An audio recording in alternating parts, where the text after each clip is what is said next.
In the heart of Thunder Valley, it's the last great Coliseum. It's Bristol, baby. Welcome to the eNASCAR Heat Pro League, round number 3, under the lights, short track racing style. I'm Chris Wilner alongside Hannah Newhouse. Hannah, boy, we had 2 mile-and-a-halves. Now we're going short track racing and pretty much throw the script out the window because it's no holds bar here at Bristol. Short track racing, definitely one of my favorites. I'm a short track racer at heart, but I think this is one of those racetracks where we're going to see a lot of mix-up. I think it's going to be elbows up, rough, tough racing, and maybe an opportunity for a breakthrough driver, someone who's been close but hasn't been able to seal the deal yet. So looking forward to tonight's race at Bristol, but last weekend we went to Fontana, and there was action in both the PlayStation and Xbox, but PlayStation, man, lots of excitement throughout that race. Let's take a look at the recap.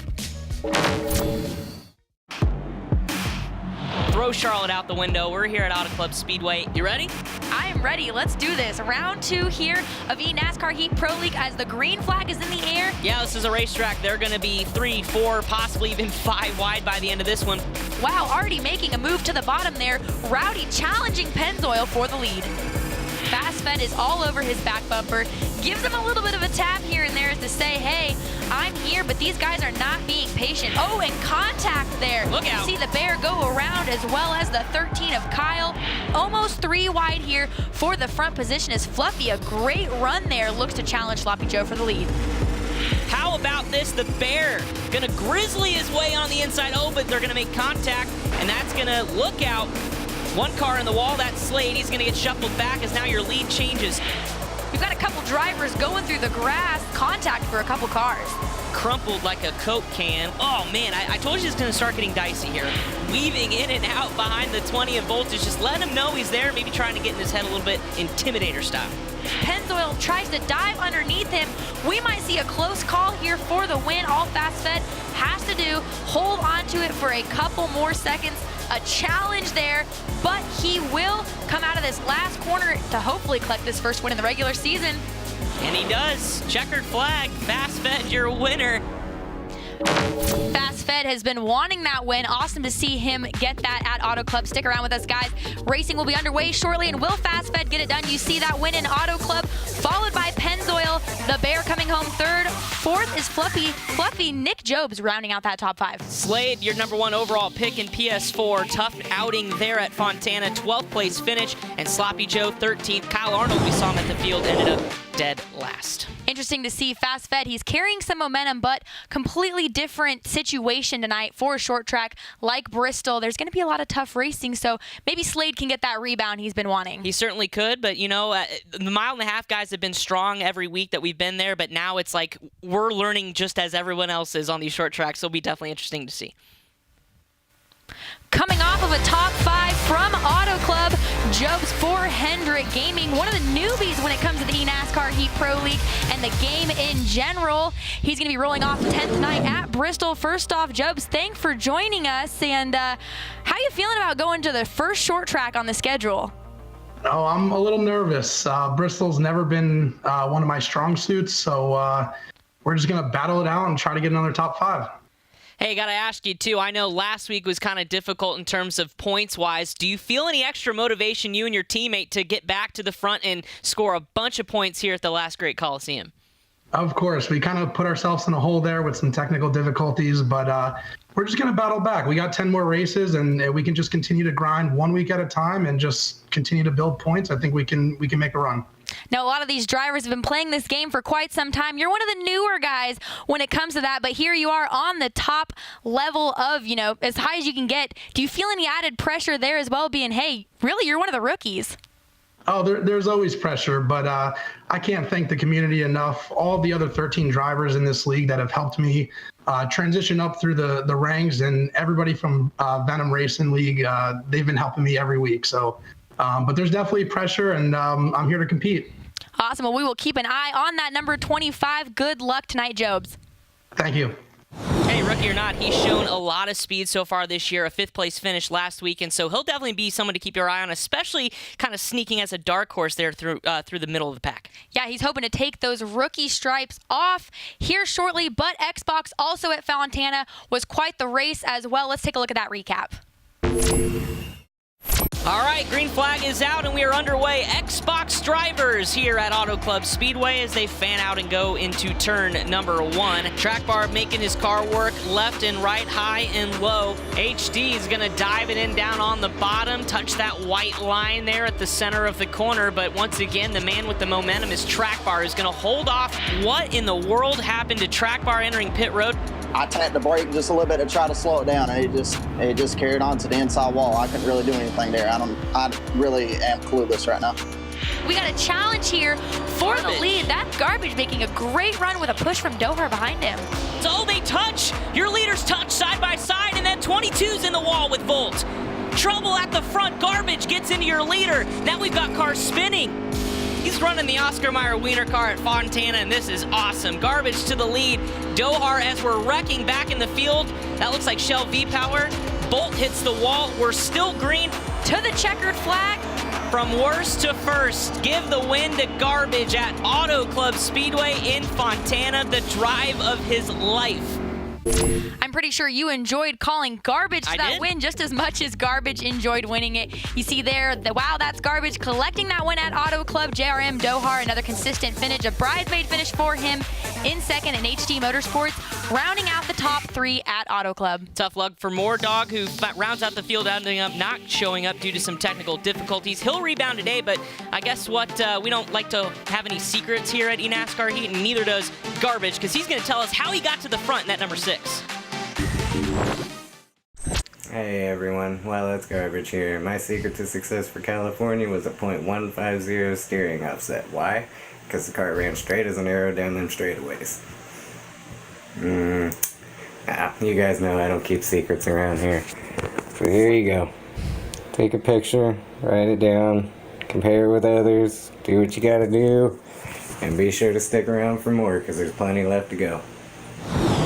Well, we hope you took your screenshots on your phone or took a screenshot on your computer because, yeah, you're going to need that if you're going to try to race with these guys. You see how many setup changes they have per track? It's pretty incredible. It's cool to know that they also work really closely with those crew chiefs actually at their teams because there's a lot of options, and if you really don't have a base knowledge of a race car, you might be out to lunch, but he definitely wasn't out to lunch collecting that win. So awesome to see. And the team that walked away with a spot in the playoffs, Roush Fenway Gaming, and one of its drivers is a guy who had a win long time coming. It's wow, that's Garbage, and that young man joins us here now on the pre-race show. Garbage, we want to welcome you in, and obviously coming off a big win is something that's going to carry you over into today, but how does it feel to have the team locked in only here going into round number 3? That felt good. That felt real good. I actually didn't find out about that until the following morning, so it was nice to get that off of our shoulders and be able to move on with a little bit cooler heads. Now, a great race for you in Fontana. Bristol up tonight. Some unfortunate luck for you, though, in qualifying. You will be starting at the rear of the field, 14th, after some technical difficulties there. Well, yeah, what are your thoughts going into tonight, knowing you've got to make your way to the front? Well, it is what it is, and tonight's just going to be crazy either way it goes, no matter where you start. So we're just going to try to keep it alive and take it for what we can. And we've talked to drivers starting at the front of the field, but from your perspective in the back of the field, how do you maintain your keeping your nose clean, but also, you know, progressively working your way up to the front? Well, I think for the first part of it, I'm just going to hang back a little while and, you know, kind of let it run its course, hopefully get some in pits or, you know, under cautions or, you know, mistakes or something along those lines. So hopefully we'll have plenty of that to work off of tonight. Well, best of luck tonight. We'll keep an eye on that number 6 because although you're starting shotgun on the field, I'm sure you won't last there very long. All right, thanks, Garbage. We appreciate it. Thank you.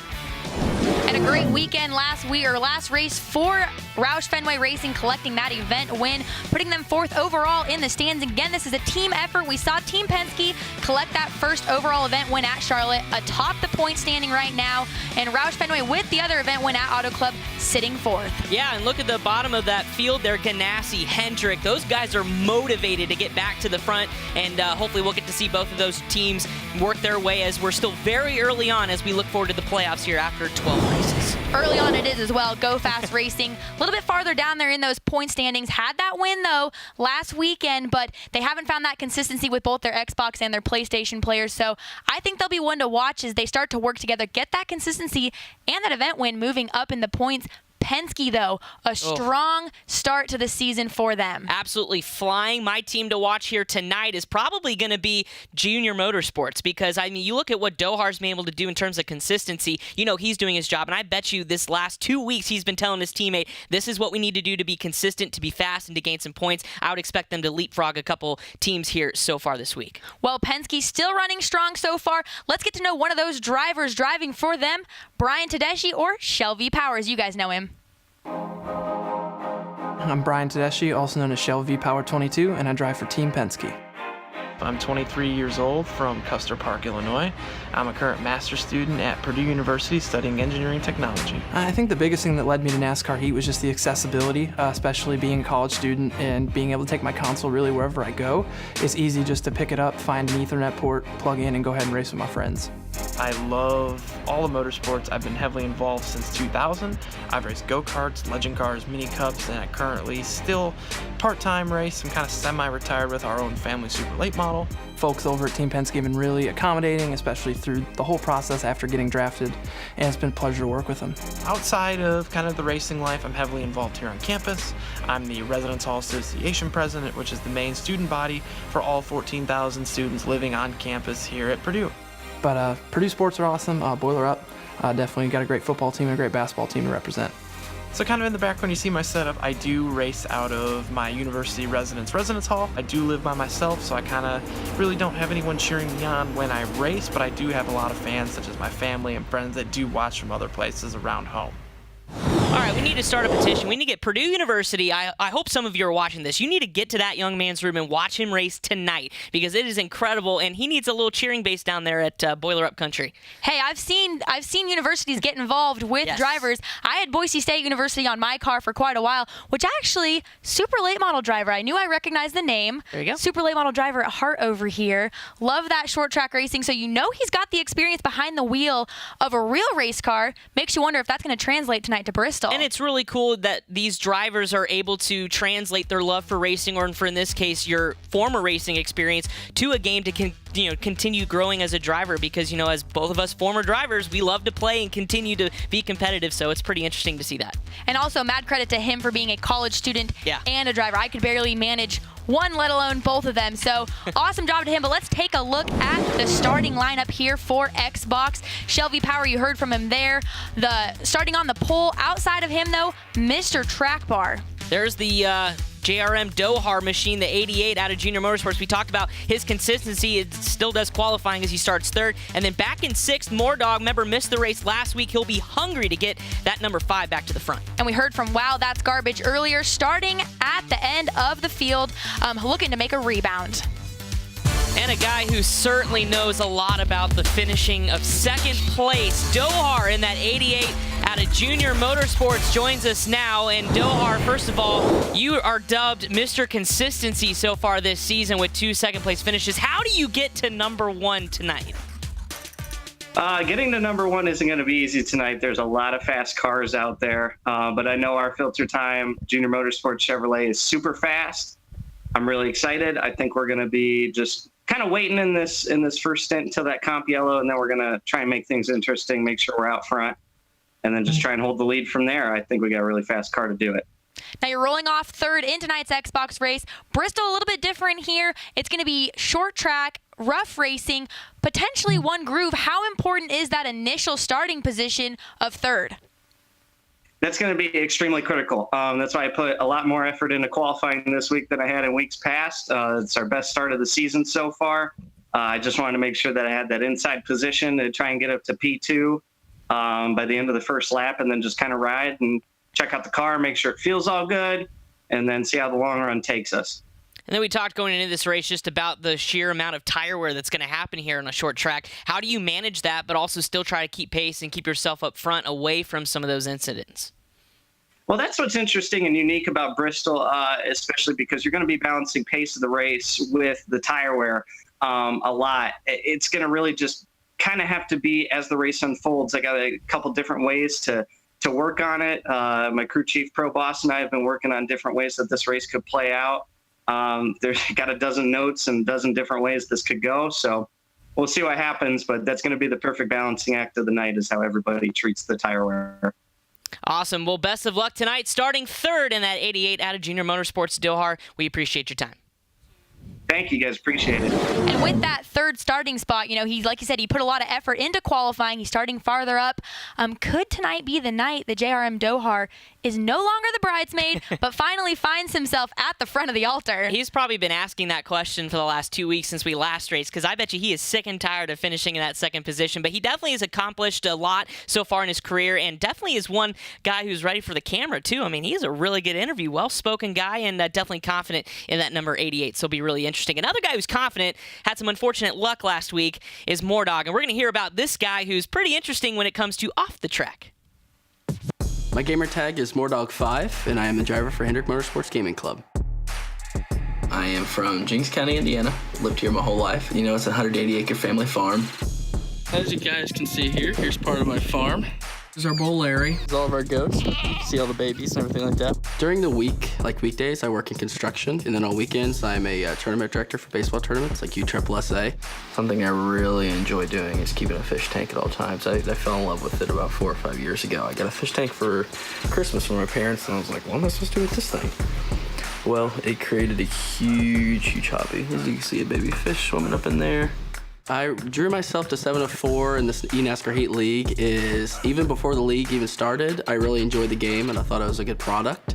So when they announced that the league was going to start up, I felt really compelled to drive for it. Things right here is the notebook I have with a special pen that I keep all my setups in.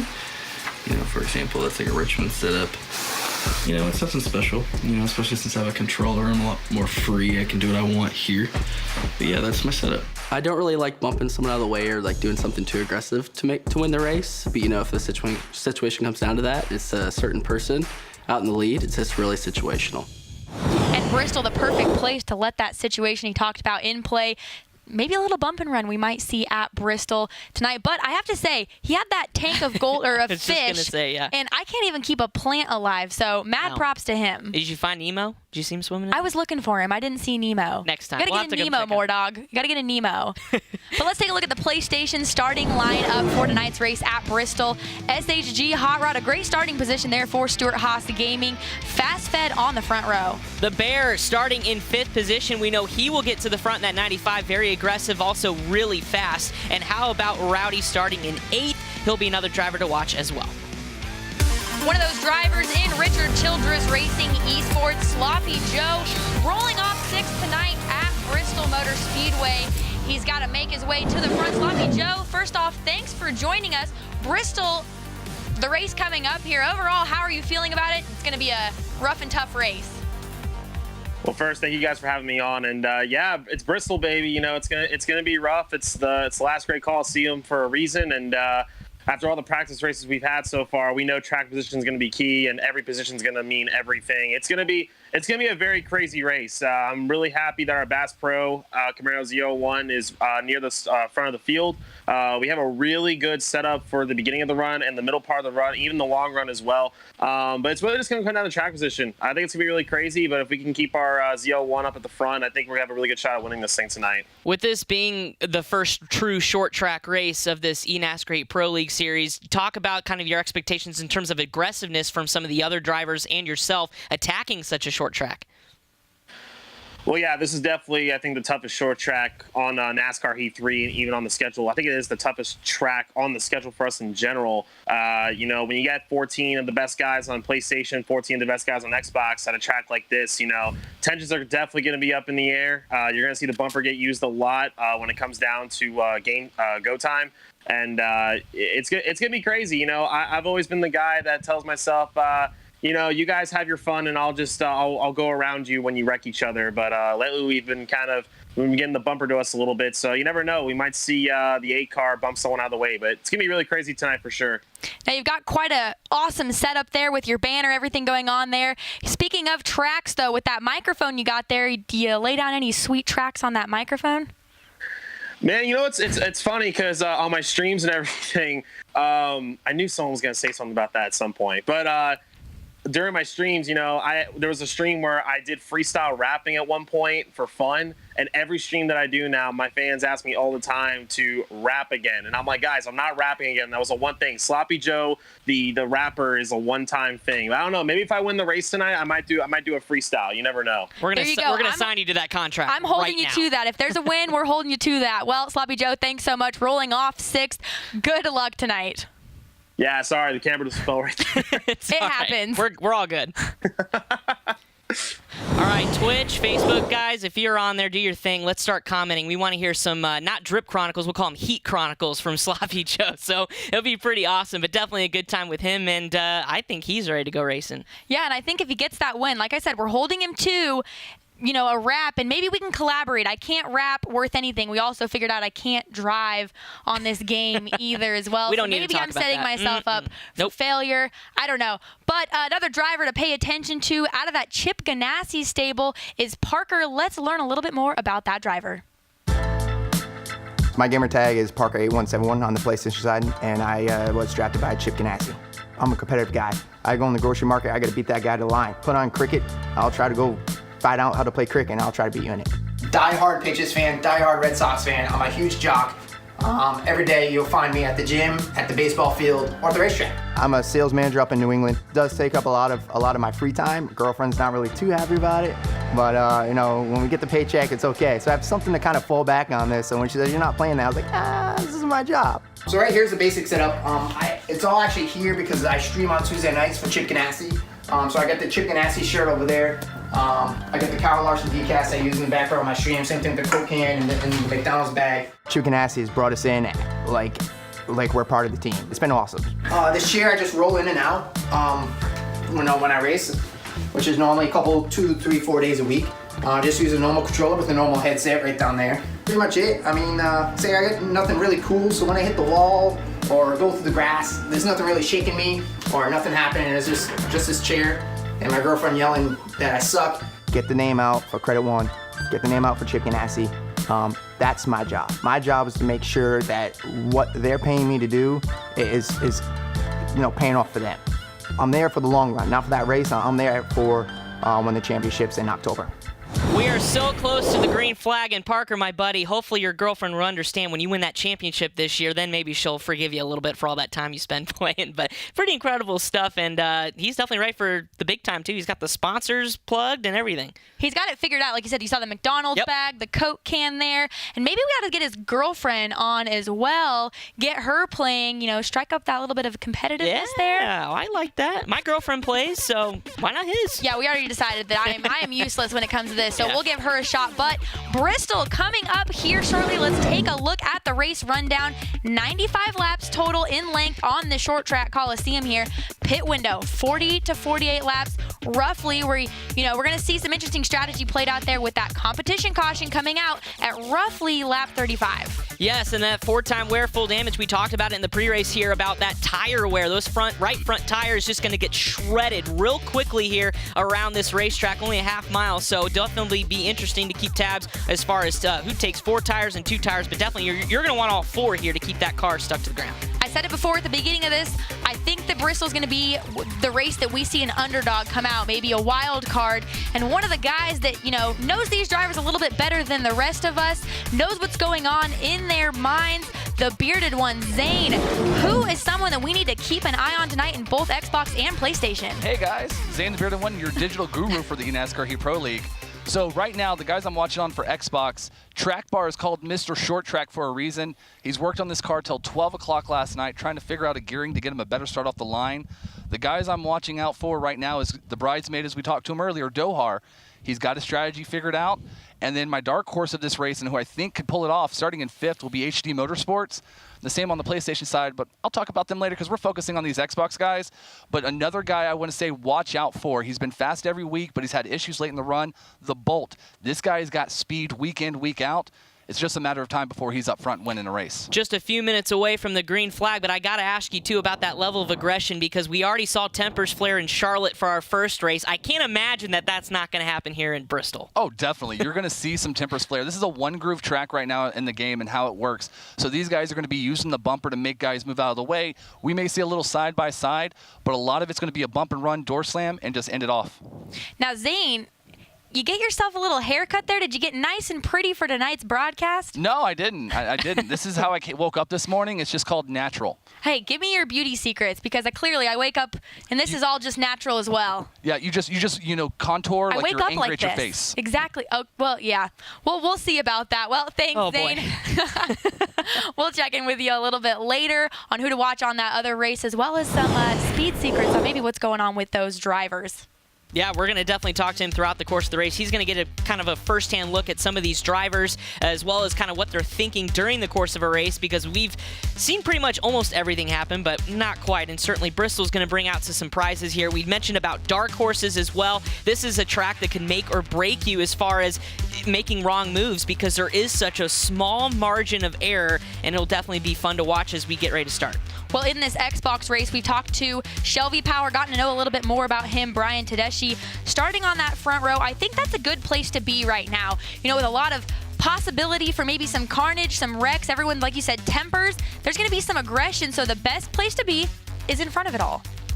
We're getting ready to start pace laps, and we definitely want to give a special shout-out. It is Father's Day weekend coming up. We did ask some of your favorite drivers here competing tonight about their favorite Father's Day moments in their lifetime, or maybe them as fathers, some of them raising children. We'll kind of bring those in a little bit, but I definitely wanted to mention that here in the Xbox race, Brian Tedeschi, or Shelby Power, he was talking about going to all the races in the Midwest with his dad. His crew chief was his father and his main supporter. Obviously, as a former driver, you can appreciate that father-son bond, and as a former driver yourself, Hannah, that father-daughter bond.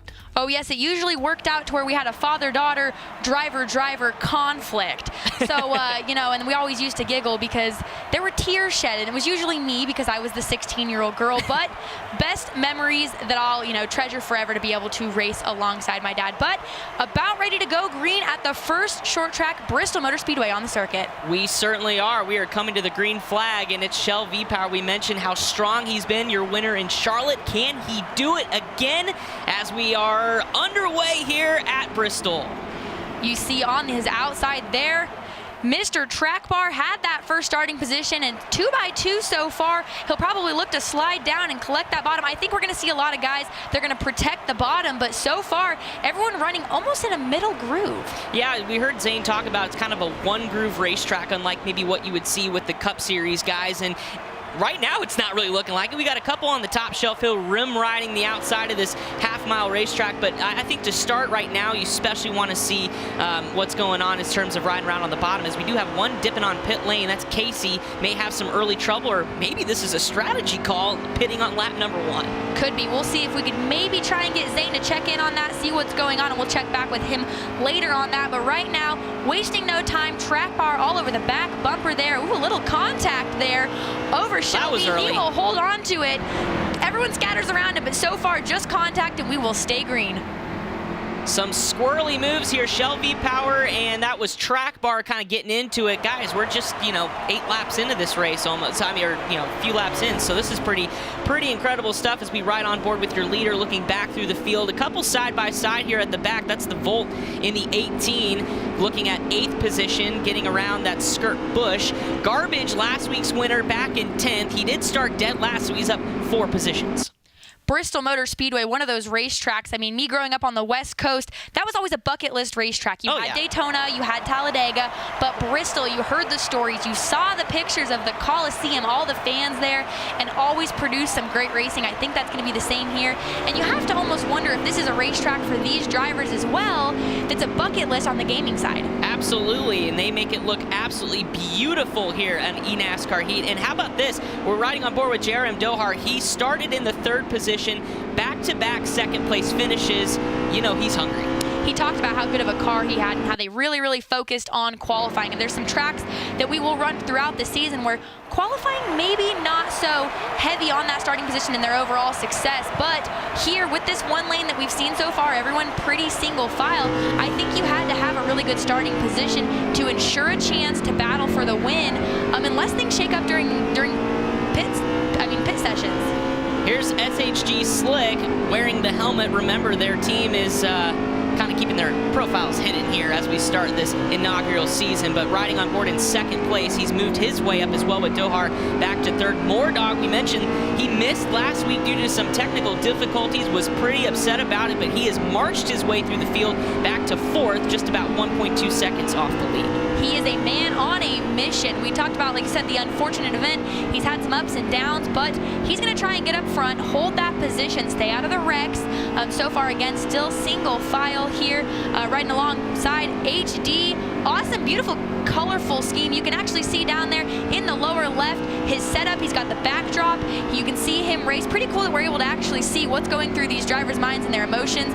I don't know about you, but I would probably have a way different look on my face because I usually, my thinking face is quite interesting. Yeah, he looks calm, cool, and collected, putting a lot of wheel into that race car. Not sure if that's how he has it set up. I'm sure he does, but he looks pretty comfortable with it right now. Not a lot of hand movements. And kind of a neat thing about HD as well, he told us that the game actually exposed him first to the sport of NASCAR and got him interested in racing in the first place. So the power of video games is real here with HD Motorsports. Yeah, that is cool. That's usually not something that you hear. You hear a lot of these guys say their first love came from NASCAR. They grew up going to the track. They had involvement. And then, of course, this followed. So cool to see that reverse happening. Yeah. Hopefully we get him out to a couple more races, really get the overall experience, get to take in what NASCAR is.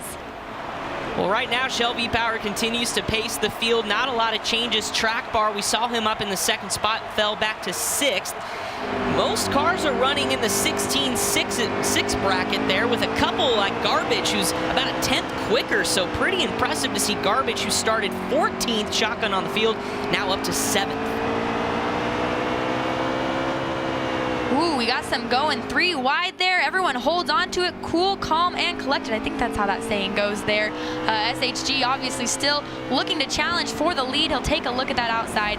Can't quite hold on to it. Everyone seems to be weighing on where the best option is going to be to pass. No one has seemed to found the groove on which to make a move yet, which makes you pose the question, is it going to be a bump and run? Are you going to have to use contact to get around someone? Well, that's why they have bumpers. I'm sure we've seen it in real life. I'm sure we'll see it here in eNASCAR Heat Pro League. But let me tell you, Slick, though, is trying to find a different lane. He's searching a little bit in turns 1 and 2 as well as 3 and 4 on that kind of middle groove. He's going to try to duck back to the inside, thought better of it, and said, I'm just going to continue to ride. But that brought up that Camaro ZL1, the 88 of Dohar, right back up to third. So your top 4 here as we ride on board with Mordog. They're right there in contention, kind of separating themselves just a little bit. I like that you can see the thought process of some of these drivers. You'd mentioned the battle for the lead with SHG and Shell V Power. That's Tedeschi still with the lead, qualified on the pole. But you've got JRM Dohar, who we've talked about looking for that first win. You can almost just see him waiting. He's like, I'm going to let you two battle it out, see what SHG Slick can do, maybe let him do the bumper, and then be there to take advantage of what could ensue. Absolutely, and we were talking about Dohar too. Zane was telling us, and we may bring him back here in a second, about Dohar's ability to stretch fuel mileage here, and if that will come into play, as well as not even falling off that much on tire wear. So could be something to watch if that 88 hasn't dialed in enough to where he may have an advantage on those guys. Some of these guys may be holding on. We'd heard also, like you said, Zane, talk about a lot of these drivers are going to come down during that first competition caution, relatively around lap 34, to take 4 tires. Could these guys be holding on, saving everything they have until that competition caution? Hey guys, this is Zane down here in the Digital Lounge. Just want to let you know I'm watching this battle between Dohar, Slick, and Tedeschi. And what's going on right now is Tedeschi's holding him up. He brake checked him in 1 for Slick, and right now it's the battle between Tedeschi, Slick, and Dohar. Those guys teamed up at Charlotte to get Tedeschi the win. I don't know what's going to happen. Dohar may move Slick if he doesn't get around Tedeschi here. But what? Here goes on the inside, guys. He may get him going into 1. He certainly may. We heard some contact there from Slick. More contact as that pushes Shelby into the outside wall. He's going to get back in the gas. I think it was kind of a courtesy for Slick to kind of let out of it a little bit. Maybe not what he had planned on doing, but could be a little foreshadowing for some things to come, as Zane mentioned. Yes, he was able to get that good run, hold on to the lead. SHG trying to make up that ground lost. Again, Dohar hanging out, waiting for this contact to ensue to take advantage of it, but patience are wearing thin. We have 70 laps to go. There's 70 laps to go. Patience are wearing thin. That's not a good thing. Exactly. It seems to be a reoccurring thing. You know, there's not a lot of patience, but hey, I am not one to talk as we ride along here with SHG still in that second position. He's riding with the Stuart Haas Gaming Fan Club livery on his car, so pretty cool to see each driver kind of running their team's liveries and special paint schemes, as well as you know, they get to represent these teams, and I know their teams are watching and cheering them on. The fan base also with NASCAR has definitely come on board. It's been cool to follow a lot of these guys on social media, get to know them away from the racetrack, but also see the fan interaction. A lot of these guys at the Charlotte race, when they got to come here, said it was so cool to get pictures taken. They were signing autographs, and they are now becoming a recognizable face with each of these teams. And what a better way to want to get on social media afterwards and say, hey, I got a win for your team. Absolutely, and as we continue to ride here with the top three, looking on the roof of Dohar in the 88 in third position. Your top two continuing to kind of figure each other out. It's almost a sizing up ceremony, almost kind of like in a boxing or a WWE when they kind of stand next to each other and kind of look each other up and down. They're saying, well, what do you got? Well, I'm quicker down here on the bottom in turns 1 and 2. Well, I'm better here in 3 and 4. So definitely some mind games going on as we're still early on, but now they're kind of trying to figure out where they're going to make their moves. I always wonder how they keep such serious faces in those showdowns, because I wouldn't be able to. I would just burst out laughing. But you saw some contact there by Mordog. He's worked his way up to that 4th position.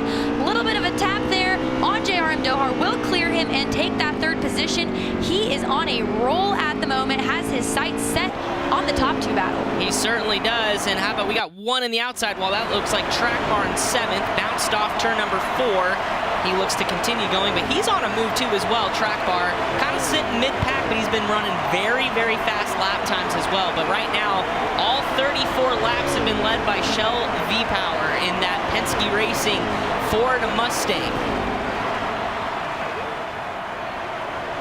If you take a look here at the 88, that was Dohar who was running in that 3rd position, trying to keep it off the front stretch wall there, barely scrapes it there. Doesn't seem to be too much damage, but lots of bumping and banging there, costing that 3rd spot. That's probably where Mordog did get past. Oh, here we go. Outside pass for the lead. How about Slick? Oh, they're going to touch. Shelby gets into the outside of Slick, and that's going to shuffle Slick back as we got a caution.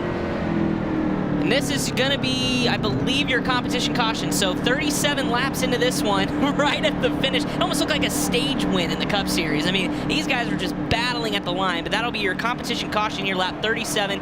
All 37 laps paced by Shell V, but definitely there at the end had some competition from Slick, maybe some rubbing, and like they say, rubbing's racing, so no harm, no foul. What a way to wait until the last minute for that move. Makes you wonder, though, when that caution was thrown, will Mordog hold the position? Or will we restart, or will we go down through these pit cycles here and Mordog will actually still be in the 3rd spot there? If you look at the contact here right before the caution came out, you see Tedeschi, Shell V-Power there with the lead, is going to take SHG high into the corner. Ooh, contact with the wall, and Mordog will take advantage of that slip up. All right, we're going to restart. It looks like everybody's gone to pit road, and let's check in with Zane. Guys, hanging out here under that competition yellow, got to hear some radio chatter between Go Fast Matt and Track Bar. It seems that Track Bar asked, do you know what the words car up high means? And Go Fast Matt replied back, well, you kind of wrecked me there, so what else am I supposed to do? They're really heated right now. We may see another wreck out of these two guys if they get nose to tail or side by side, but it's really interesting in the chatter. Definitely is, and that's a really good vantage point that Zane has where he can hear these drivers talk and communicate, and you're right. I mean, you move somebody out of the way, you can't expect it's going to happen back, so definitely going to keep an eye on Track Bar, who sits in 5th, Dohar in 4th. That's looking up toward that battle right there, riding on board the front hood of the Bolt. So, and now on the outside goes Track Bar, so right now the 88 is just going to try to hold pace, but definitely it's going to be something to keep our eyes on here, as don't forget these drivers are using spotters, so they've got spotter communication telling them if there's a car high or low, so definitely a unique aspect here. The Bolt, one of those drivers that Zane had told us to keep an eye on for Joe Gibbs there. Made his way up to 7. Ooh, heavy contact there with another driver. Sent him back to the pack. Man, these drivers are hitting each other and the wall, and we still have 54 laps to go. We got the 43 that made another trip down pit road. Zane, what can you tell us out of that 43 camp? Guys, that's not another trip. That is his first trip down pit road. He forgot to pit under that competition yellow, and now he's making up for it. He's 2 laps down and going down faster. So throw the strategy out the window for the 43, but hey, he's still got plenty of time, but he's got to make a couple laps back here as the field came screaming by down there on pit road. Zane, we appreciate it, buddy. And yeah, so unfortunate scenario there, missing pit road, but Shelby will say, I'll just put you another lap down. So Diego down 2 laps in that 43 as Shelby continues to pace the field. Mordog, looky, back up to 3rd. Diego, one of those drivers who's had an up and down season, the 95, also pitting as well. HD Motorsports, one of the guys that we have an on camera with here. You can see him down there in your lower left, looking for the first win. He certainly is, and it just continues to boggle my mind how much wheel he has cranked in that thing. Not sure if it's handling the way he liked, maybe another adjustment made on pit road. We'll get down to Zane if we can, but the Levine family gaming machine definitely got to work its way back up to the front because Shelby is putting on a blistering pace right now with 48 laps left, still in that 16.6, 16.7 bracket. Ooh, contact there for the 3 of J-Mac. Attack hard into the wall there. Looks like he slipped back behind HD there in that lineup. Lots of contact with the wall. These drivers are really testing each other. I think the patience went out the window, the green flag, and so all they're going to do is continue patience. What patience? Yeah, that doesn't exist. What patience? So Shelby Power again in a great position to be right now out front, but they have not made it easy for the leader thus far. SHG still all over the back bumper, and he's probably thinking about that move earlier on in the race. He's going to keep that in the back of his mind. There's a little bump and run, sends the 22 up the hill, and on the bottom side is SHG Slick. Slick gets into the outside of the 22, and he hits the inside wall. Now the 22's in the outside wall. We stayed clean and green, as Track Bar says. Thank you very much. I'll go from 3rd to 1st. Mordog trying to hold on to that 2nd position. He went to avoid Tedeschi, lost a little bit of ground there, and so now they're battling for the 2nd position. Mordog, a great run so far, regardless of how this all ends, from the back to the front, challenging for the lead. Track Bar says, I'm out, guys. Try and catch me. You guys have fun battling behind me. Catch me if you can for Track Bar, but boy, he capitalized on some awfully close and exciting racing as we take a look back at maybe just what happened here. As you see the 22 in front, the 14 is going to give a little bump and run right there a little bit. Oh, we're going to come down here in the corner, and this one it's going to happen. So the 14 tries to peek his nose, gets in the outside. Now a clean bump and run, but then all of a sudden off the corner, the 14 kind of comes up the track, turns him into the inside wall, and then, wow, the 37 plows right in the back of the 22. So a little chain reaction. Not sure if the 22 checked up just a little bit, but we're under caution now as HD Motorsports is in the wall, and you can see it on his face. Doesn't look pretty excited. Definitely some frustration for that driver there. Pretty heavy damage to that 95 Toyota Camry. Unfortunate break. Hasn't really caught a break thus far at Bristol, but that'll happen here. It seems like once you're behind at a short track like Bristol, it's really hard to get back ahead. So tough night for HD going. He'll have some damage he needs to repair, including that machine, the Chevrolet. That's the number 3 car, I believe, J-Mac Attack, who got into the wall a few laps ago. As we cycle around here, we'll get an update on if anyone's going to take a gamble on pit road, as the young fella out of Bridgeport, Texas, is going to need to repair that machine. The 37 has Track Bar. He's back in the lead. A little tidbit about him. He owns Justin Brooks Designs. He does some graphic designing, car wraps, things like that. So he's got that 37 looking pretty snazzy. That's always so cool to me, that whole graphic design thing. I can draw on pen and paper, but oh, I can't even do that. I draw stick figures. Oh, hey, that works. You know, it's okay. We all have a fix, right? But you see on that restart there, Track Bar out to the lead.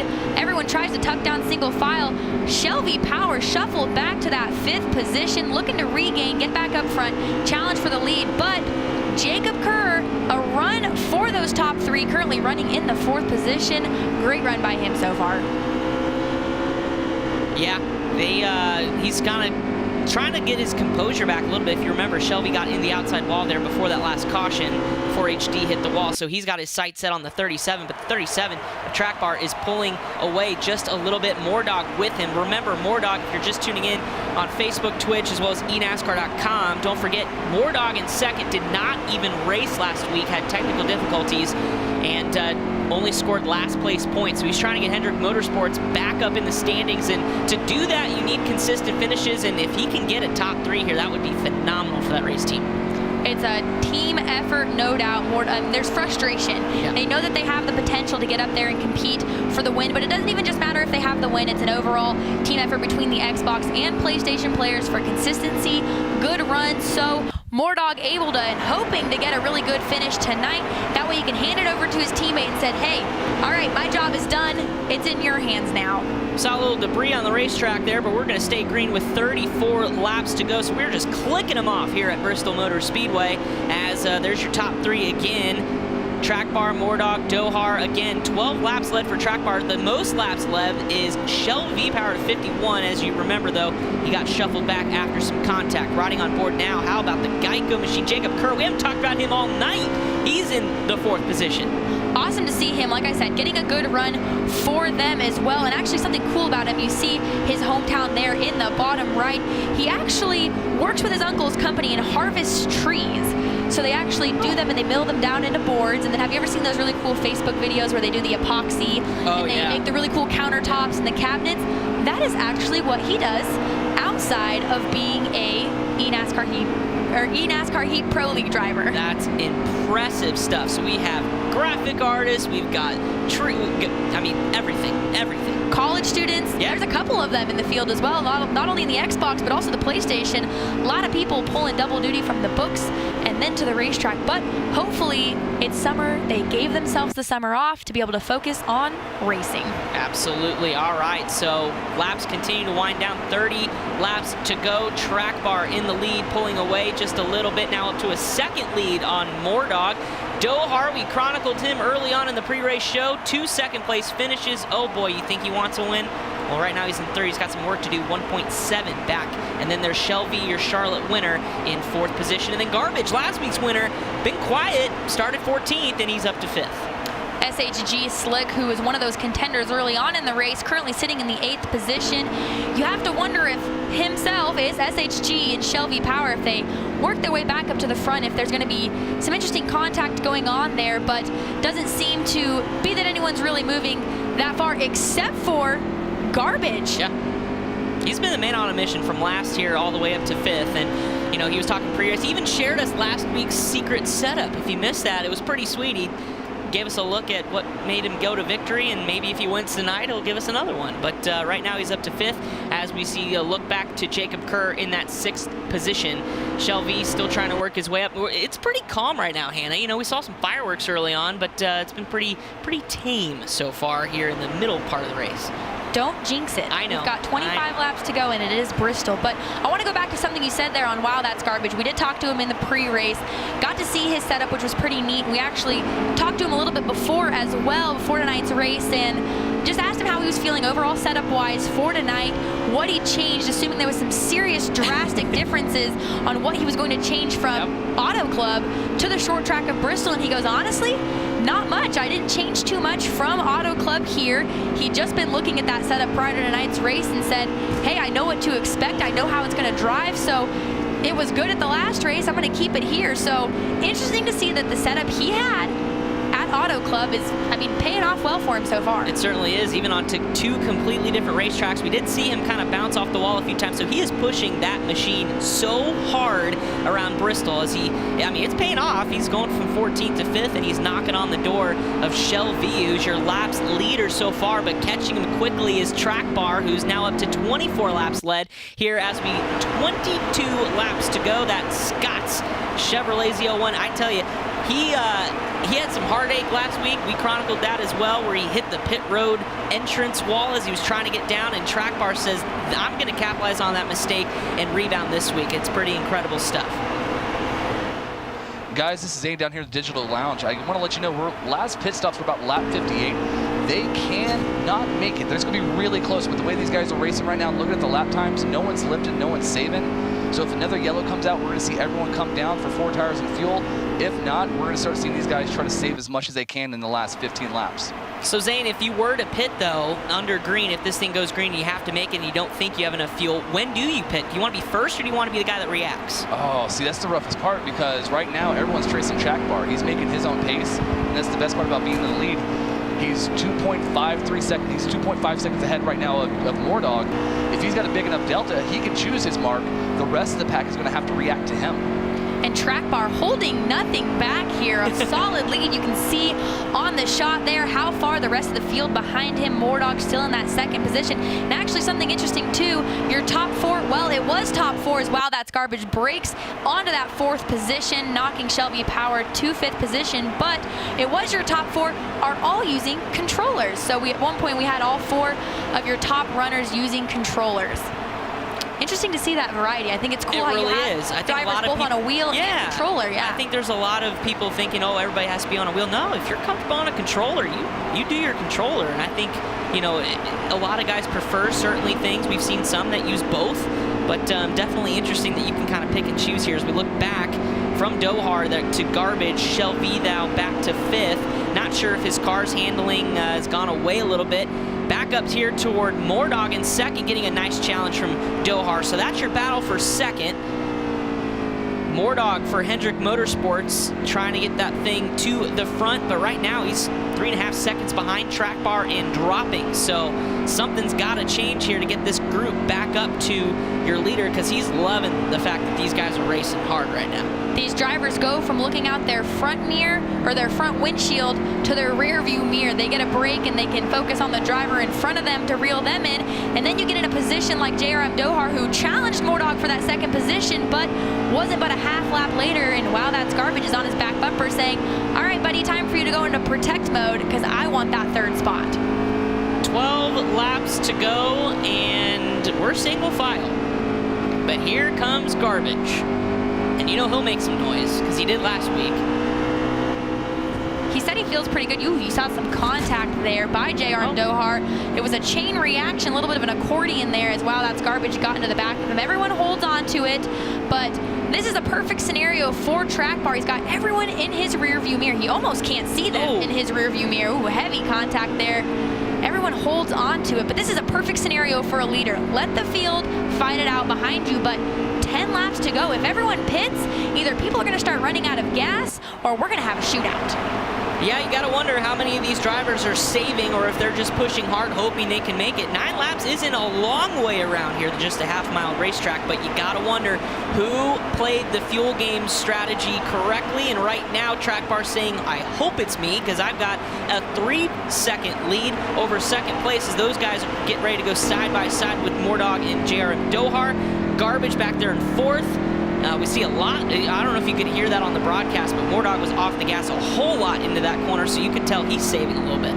The handling of these race cars probably changing drastically over the race. A lot of guys probably just holding on to it at this point with heavy damage, lots of contact, not only from other cars, but also the wall. It's got to be maybe a matter of just holding on to the race car and salvaging a finish, but these guys are not holding anything back. JRM Dohar looking to make that outside groove work, but Mordog just too good of a run off the corner.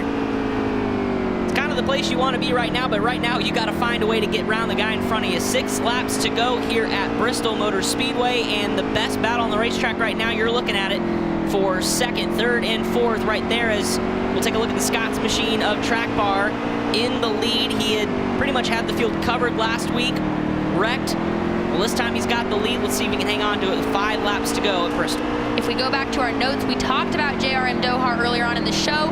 We also got the chance to speak with him, and Zane had mentioned this is the guy that's going to be really good on strategy. Everyone's saving right now, though. You see their lap times have dropped. Ooh, that's Garbage. Gets around JRM Dohar for that 3rd spot. Puts his eyes on Mordog to track him down, but with JRM Dohar knowing he's got good fuel mileage strategy, this could play in his favor, but that contact there knocked him back to the 5th position. Yeah, you mentioned that lap times have dropped off and everybody's saving. I mean, about a second and a half for some folks, even track bar. So he's still pulling while saving.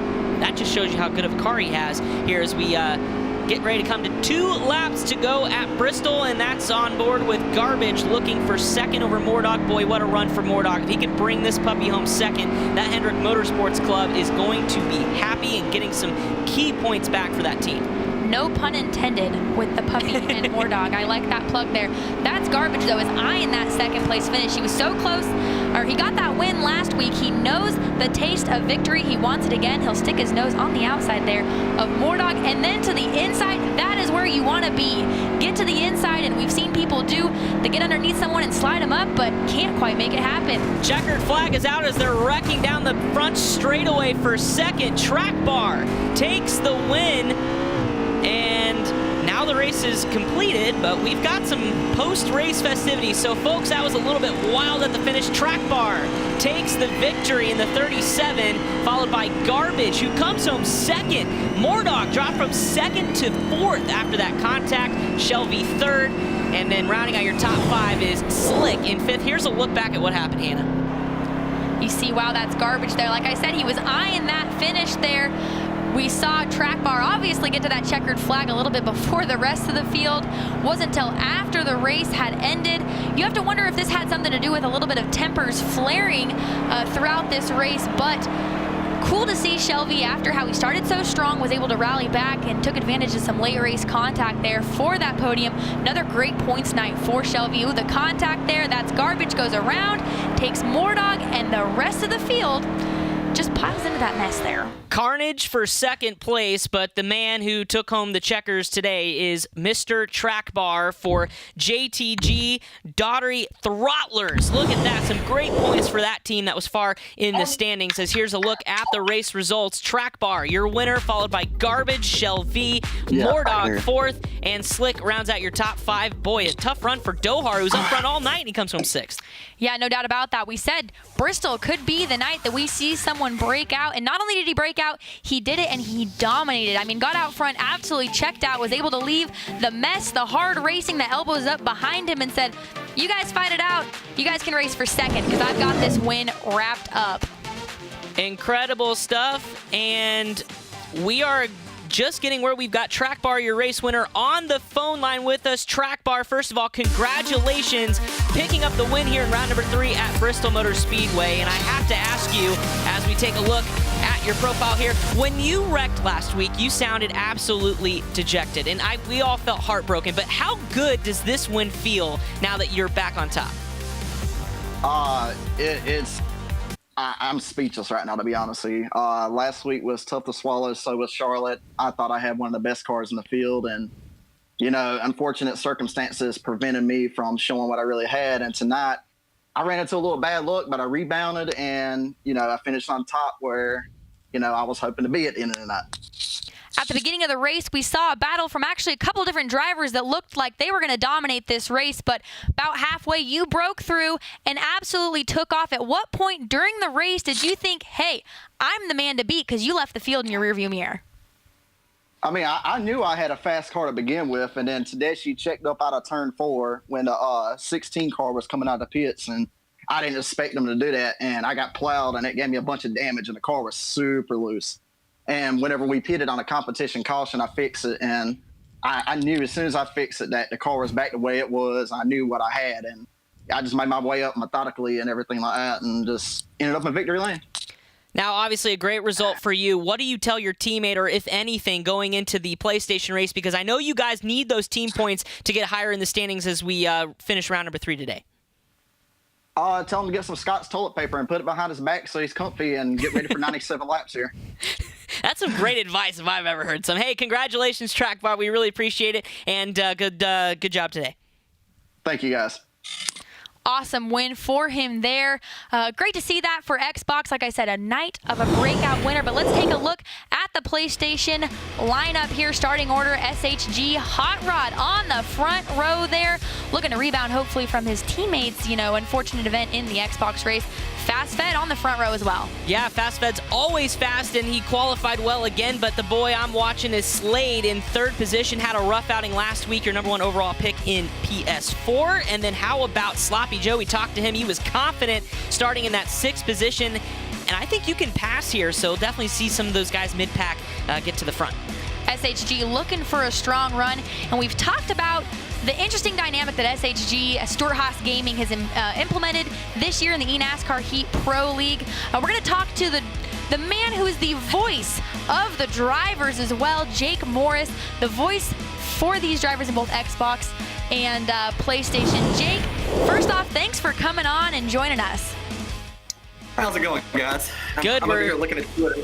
I'm trying to figure out how to get in touch with Team Penske Esports. Their driver was kind of blocking us a lot of the race, so kind of into the race for us. But anyway.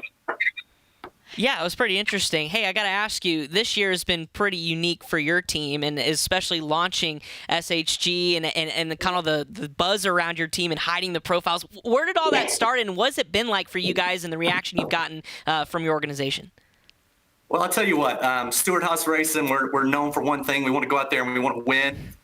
That is our goal anytime we race. So that's where it all came from. We want drivers, and we drafted 2 of the best drivers there are, and all they care about is winning too.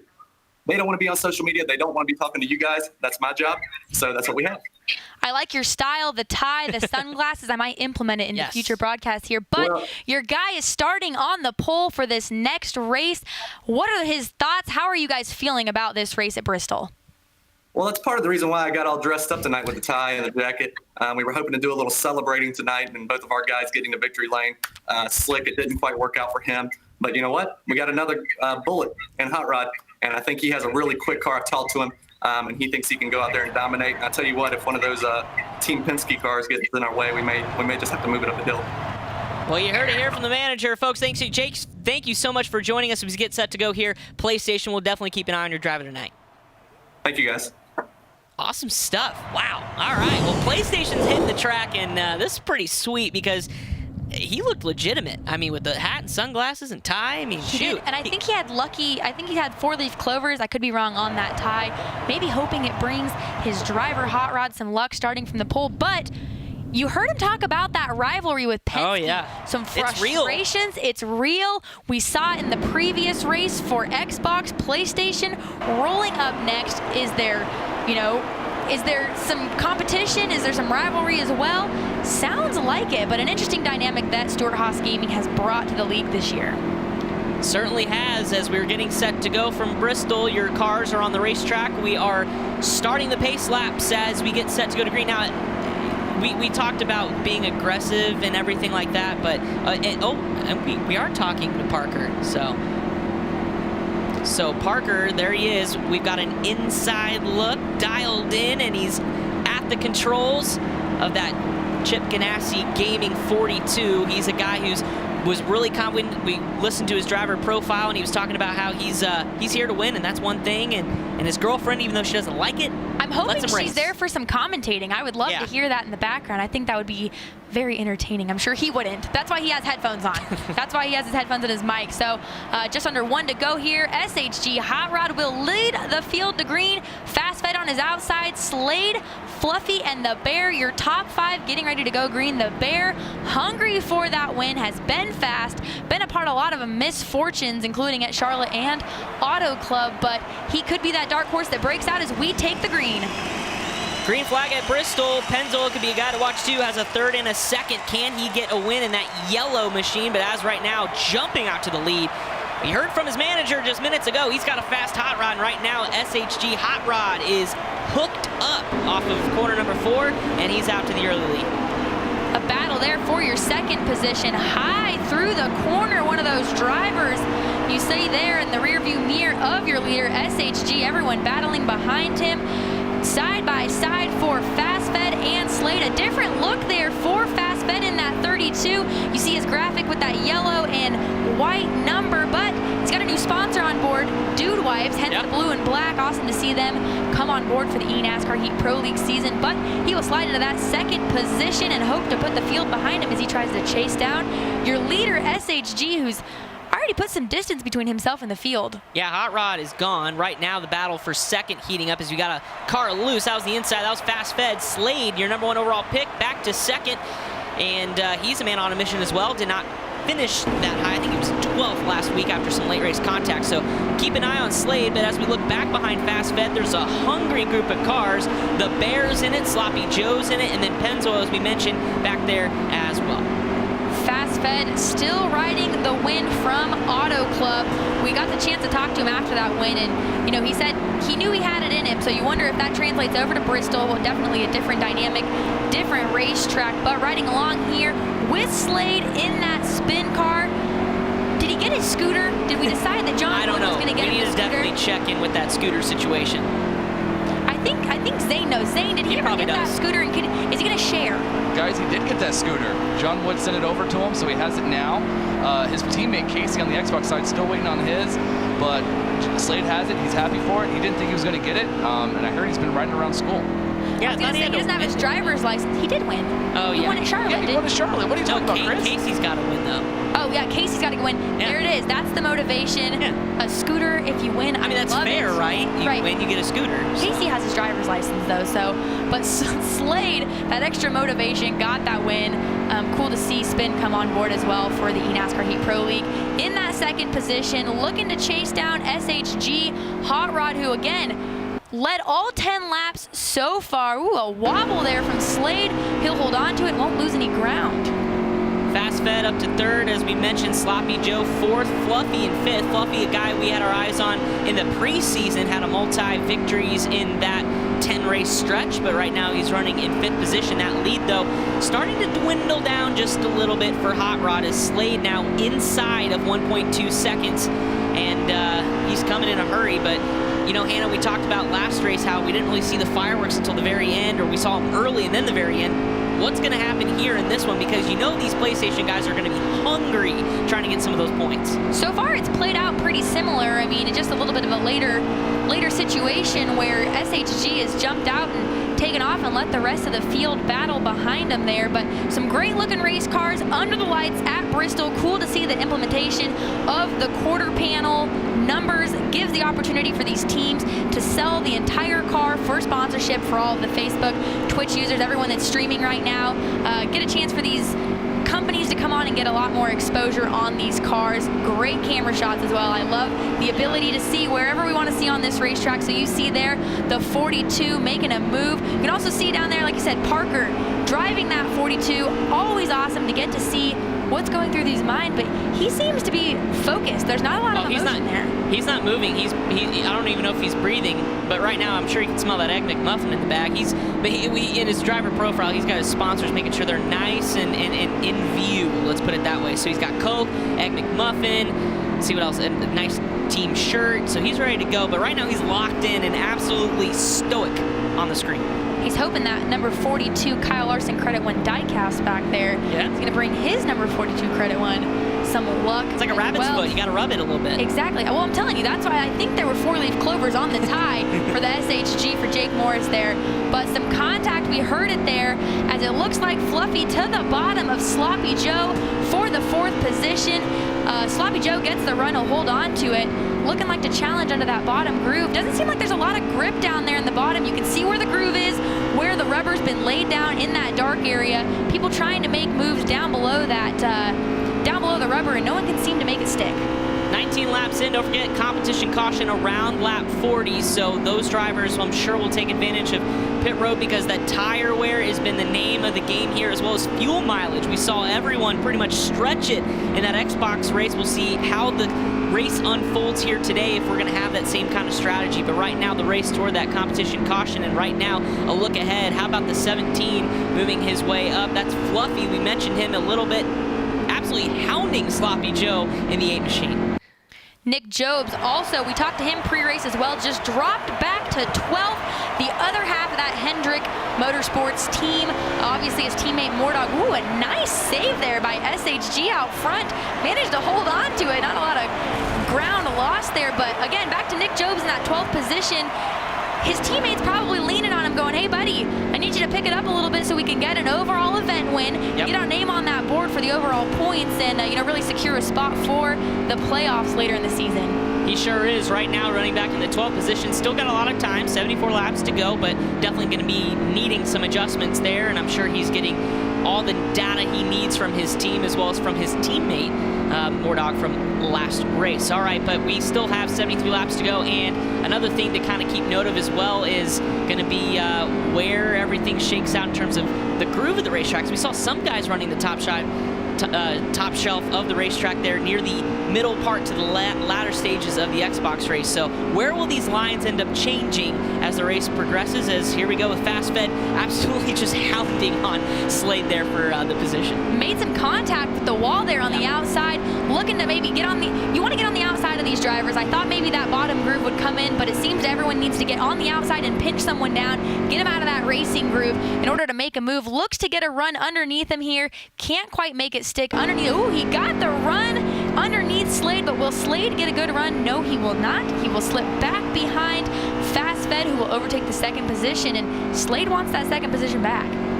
He certainly does, but Fast Fed pulling away just a little bit. Fun story. I don't know if you knew this. He plays guitar, Fast Fed does, and John Wood actually asked him to serenade the crowd at the draft. Like, put on a full-on concert. Fast Fed plays the guitar. Yeah. Do you think he plays the guitar and tries to serenade women? I mean, I feel like that could be a pickup thing, right? Yeah, I'm sure. Are you kidding me? If I knew how to play guitar, I would, but I don't, so that's all right. I may learn one day, but I'm sure he's got the moves. He knows the songs. He knows the songs. Smooth on Twitter. Goes after DMs. He does. Plays the guitar and is a NASCAR Heat Pro League driver. Did you say DMs on Twitter? He does. He slides into some DMs. Do you have any? So I've heard. Oh, so you've heard. Oh, okay. That's just a rumor mill? Yeah, so now he's looking to add another win. Now he's got to add another win so he can have 2 wins and play the guitar. I got to give Kara, our producer, a shout out. She says, does he play the slide guitar? I don't get it. Slide into DMs. Oh, slide. Oh, I get it. I get it now. We're good. It's all right. We're good. Mine's like a lazy Susan. It'll come back around. Yep. It just takes a minute sometimes. But, again, cool to see Fast Fed in that second position. We're just giving you a hard time, buddy, if you can hear us. We like the show that you put on. We're glad you're here with us this season, and looking forward to a lot more races there. You can already see, if you look down at his graphic in that bottom right-hand corner, you saw that little blue checkered flag signifying his win. Got it last week at Auto Club. Definitely a different situation, though, on the short track of Bristol. Riding along here, though, with Rowdy. Do you think he has any of that Scott behind him, that his teammate? I don't know, yeah, but Track Bar was like, the only advice I'm telling him is put a roll of Scott behind him and tell him giddy up for 97 laps. So maybe he did. I don't know, but right now he's all over Pennzoil, and he's giving a little bump and run there. Nice move by Rowdy, using the front end of that race car to wiggle his way to the front as we getting ready to come up to that competition caution here any moment now on lap number 34 as we complete around here at Bristol. Zane had mentioned it in the pre-race. A lot of these drivers going to come down during that competition caution. 4 tires, basically reset. We didn't see a late race pit strategy in the previous race. We thought we were going to have them come in. They held on pretty good with that fuel strategy. Yeah, they did. Makes you wonder if someone like SHG Hot Rod, who jumped out to the lead, has absolutely checked out, led all 35 laps so far. Great lap times by him. Actually, Fast Fed running a little bit of a faster lap time than the leader of SHG, but he's put some distance between himself. Maybe he's going, okay, I'm good now. Now I'm going to back up and start saving fuel. Just interesting to see how this strategy may be backwards as we see the competition come out on lap 61 here. Competition caution, everybody will head to pit road as your leader, Hot Rod, with 37 laps, all 37. But you did mention saving fuel right before that competition caution came out. Leaders went from running about 16.5, 16.6 to about 17.3, 4, and 5. So they definitely dropped off a little bit to save, but right now they're definitely going to take advantage of 4 fresh rubbers. Parker, you see there riding along with him, that CGR Gaming ride, number 42. Getting ready to come down pit road. Actually, something cool. He is from the New England area, Rhode Island. I'm actually good friends with Ryan Priest. Oh, okay. Monster Energy NASCAR Cup Series driver, the driver that made his way through the modified ranks, short track racing. So cool to know that relationship. I guess he got to see him when he was in town for Charlotte. And I guess they doubled the Charlotte trip as he called it a dadchular party. So he's got a friend that's getting ready to be a dad in the next couple months.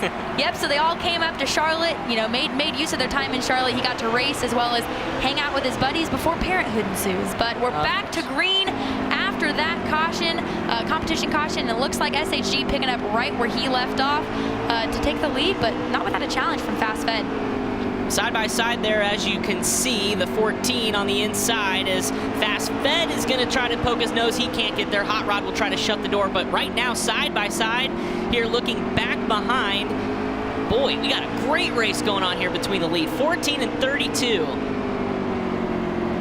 Nobody's given an inch, but they're racing clean, which is good to see, as there goes the 14. Muscles his way up to the front, so the man who's led all the laps so far continues to do so. Great battle back there for roughly the 4th and 5th position. The Bear worked his way up to the 5th position, but Zane, let's get an update for you down there in the lounge. What's going on? Guys, I was hanging out listening to the radio chatter during that competition yellow. It seemed Bear came out over the radio and said, hey man, let's clean this up a little bit. Slade then came over and you know what? It's kind of calling the kettle black if you remember 2 weeks ago at Auto Club. Oh. So they are really heated right now. We saw a little bit of a wreck almost happen on the front stretch with Pennzoil, some little contact with that. These guys may start throwing some virtual fists or just start, cursing each other out by the end of the night. We don't know. We still have 53 laps to go, buddy. It's a long way to go. Yeah, I was going to say they need to just hang on a minute and let's settle this out here closer to the end. We're riding on board with the Bear in the 95 out of Tuscaloosa, Alabama. As we got a caution with 52 laps to go right now. Looks like some heavy damage on the Credit One Bank 42. Not sure if that was the cause of it, but boy, that whole front end is jacked up in the front. Tough break for Parker there in the CGR. I know we had cameras on him earlier, a wreck in the back of the pack. Definitely not the place that you want to be. It seems like there's nowhere to go when something happens here at Bristol. We saw it after the caution flag. There's a good look at the front. Yeah, heavy damage there to the front. He'll probably have to come down pit road. Parker, like we said, involved in that wreck as the caution did come out. So far, thus far, SHG led all 45 laps of the race. Can he lead the rest? I don't know, but I think we may have jinxed our drivers with the cameras we have. So that is true. So in the Xbox race, our onboard driver wrecked, and unfortunately for Parker, he also wrecked. So sorry, guys. You're going to wonder when a lot of these guys' cameras quit working randomly, but we're back to green flag. Great restart by the Bear. Jumps out to the lead. Fast Fed on the outside of him, looking to challenge the Bear, gaining that front row position after that caution there. The only one that did not pit in that last. Interesting to see how this may play out because he didn't pit, but no one else did later in the last race either. So did he set himself up for some good position? He's going to have to pit, though. I mean, they can't run the whole race with fuel. I think he's banking on another caution. He's trying to get some laps led here, maybe play the caution game, and then start saving fuel, or he'll have more fuel and more tires than the rest of these guys. They're going to try to stretch it. But definitely interesting for the Bear, definitely not afraid to flex his muscle. He's a two-time, actually, amateur heavyweight arm wrestling champion. Arm wrestling? Yeah. So he's not afraid to do anything like that. So we got contact on the front straightaway. That's Fast Fed in the 32, got loose. Not sure if there was contact there, but we stay clean and green. He holds on to it, and Fluffy looked to avoid, lost the positions there, slipped back to 6th. Everyone holds on to it as we are back single file, but everyone bobbing and weaving, slicing and dicing behind each other. They're all waiting for the next one to slip up or to start using that chrome horn at the front of the race car, make some moves, riding along once again with Fast Fed, currently running back now in the 5th position, but not a lot of space now between the leader, the Bear, and your top 5. No one seemed to put some distance between each other as they all look to gain some positions, but SHG making a move here for Slade, trying to reel him in and get back to the front of the field. Yeah, it looks like a lot of the leaders are just wearing the right side of that race car out, just banging off the walls every time they come off the corner. So not sure how that's going to affect the handling of the race car, but boy, they're just bumper cars out there as they go around here. 43 laps to go. The Bear in the 95 continues to lead, and Zane, I think you got more on the 95 for us. Guys, I got a lot of stuff on the 95. Hung out with them most of the week as they practiced. Bear kept complaining about the right front tearing up and tearing apart really quick here. So what we need to watch as this race goes on here. He pit on lap 40. Everyone else has pit on lap 48. Sorry, a little tongue-tied there. So he's got 8 lap-old tires. He's going to start tearing it up. As we watch Slade start moving on the inside, Bear's going to get tight the rest of this race. He's not going to loosen up. He's just going to get closer and closer to that wall. Slade and Bear also got a little bit of history between those two drivers. Slade got that win at Charlotte. You saw the Bear, very excited for him, but doesn't mean that more history is in between the drivers as the season goes on. But Zane talked about that right front going away. You're watching the Bear go into the corner here. Can't seem to keep keep it at the bottom of the racetrack, really shoving that race car up into the high groove. You have to wonder if that race car is really just pushing, sawing that right front off, not looking to put himself in a very good position with tire wear, and he's just sawing those front tires. Yeah, but it's so hard to pass here. He's still holding on to the lead, but as Zane mentioned, that car's just going to get tighter and tighter. That front end's just not going to want to stick to the bottom of the racetrack. It's going to want to, as racers say, push like a dump truck up to the wall. It'll be interesting, though, if we get another caution to see what happens, because he's got a fast car. I mean, he's holding off Slade with, 8-lap older tires, and that's a lot here at Bristol. SHG just lurking back there waiting for someone to make a move. Who avoided contact there? Rowdy is SHG went low. He held on to it, slipped back 1 or 2 positions, fast fed up to 4th. But Slade constantly diving up at the bottom. He knows he's got a stronger car down there as the Bear can't seem to hold that bottom groove. So it's just going to be a matter of Slade's basically got to get to his door. If he can get to his door, and I hate to say it, but door him, he's going to be able to hold on to it, and I think that's going to shuffle the Bear up out of the groove, and Slade's going to be able to hold on to that position, but he can't quite get there, so Slade knows that until he gets to his door, if they make contact, it's going to be in the Bear's quarter panel, and it's going to send him spinning. Well, the Bear still gets that momentum off the top side, and I think that's going to be hard to replicate for Slade on the bottom, who's able to drive it in so hard, but he can't get back on the gas quite like the Bear does. So this is definitely a fun race to watch, but it's only going to take one mistake, and we may see it here in a couple of laps as the Bear's just hanging on. I mean, if we could get if we had an onboard shot of him at home, he's got that wheel cranked all the way to the left, hands crossed, trying to keep it off the wall. It's definitely a heck of a drive for the Bear, who's just hoping a caution may come out and he can get back on cycle. Oh, you see SHG, sticking his nose in there underneath Slade, ready to battle for the lead. This could be that opportunity where Slade now has to start driving in his rearview mirror and start protecting from SHG. We saw him really strong earlier on in the race. Led the initial 47 laps. The Bear leading 18 thus far. Your only 2 leaders so far tonight at Bristol in the PlayStation game. The Bear still getting challenged by Slade. No one is letting up. They're just consistent.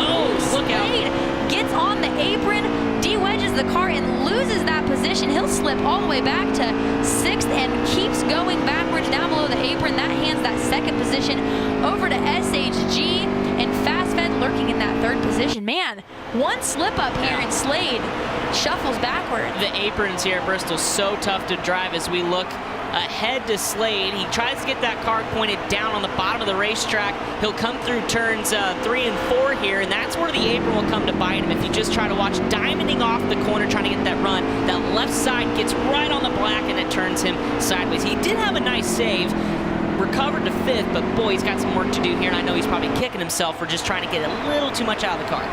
For sure, but we've still got 29 laps to go. The Bear slips up there, slips back to the 3rd position, loses the lead, hands it over once again to SHG as the caution comes out on lap 28. Still only 2 leaders thus far in the race.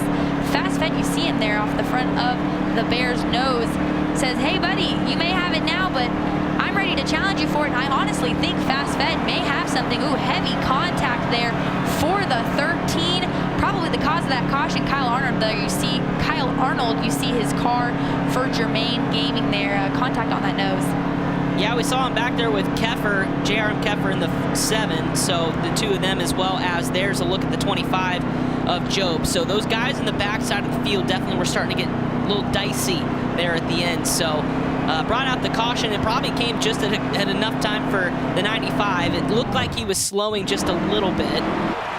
And as you can see now, they're going to reset the field with Jobs, who may have just stayed out, as well as Sloppy Joe. So Jobs goes from 11th to the lead as we go back under green with 25 laps to go. Jobs the only one to stay out. This could be that opportunity that Hendrick needed for a good finish, but man, doesn't seem like Jobs fired off really well on that restart. Zane had mentioned that a lot of these drivers had practiced throughout the week their restarts. Not the best of restarts for Jobs. Ooh, contact there with Fast Fed sends him up into the wall. He will hold on now to that 2nd position. Sloppy Joe putting some distance between himself and the field.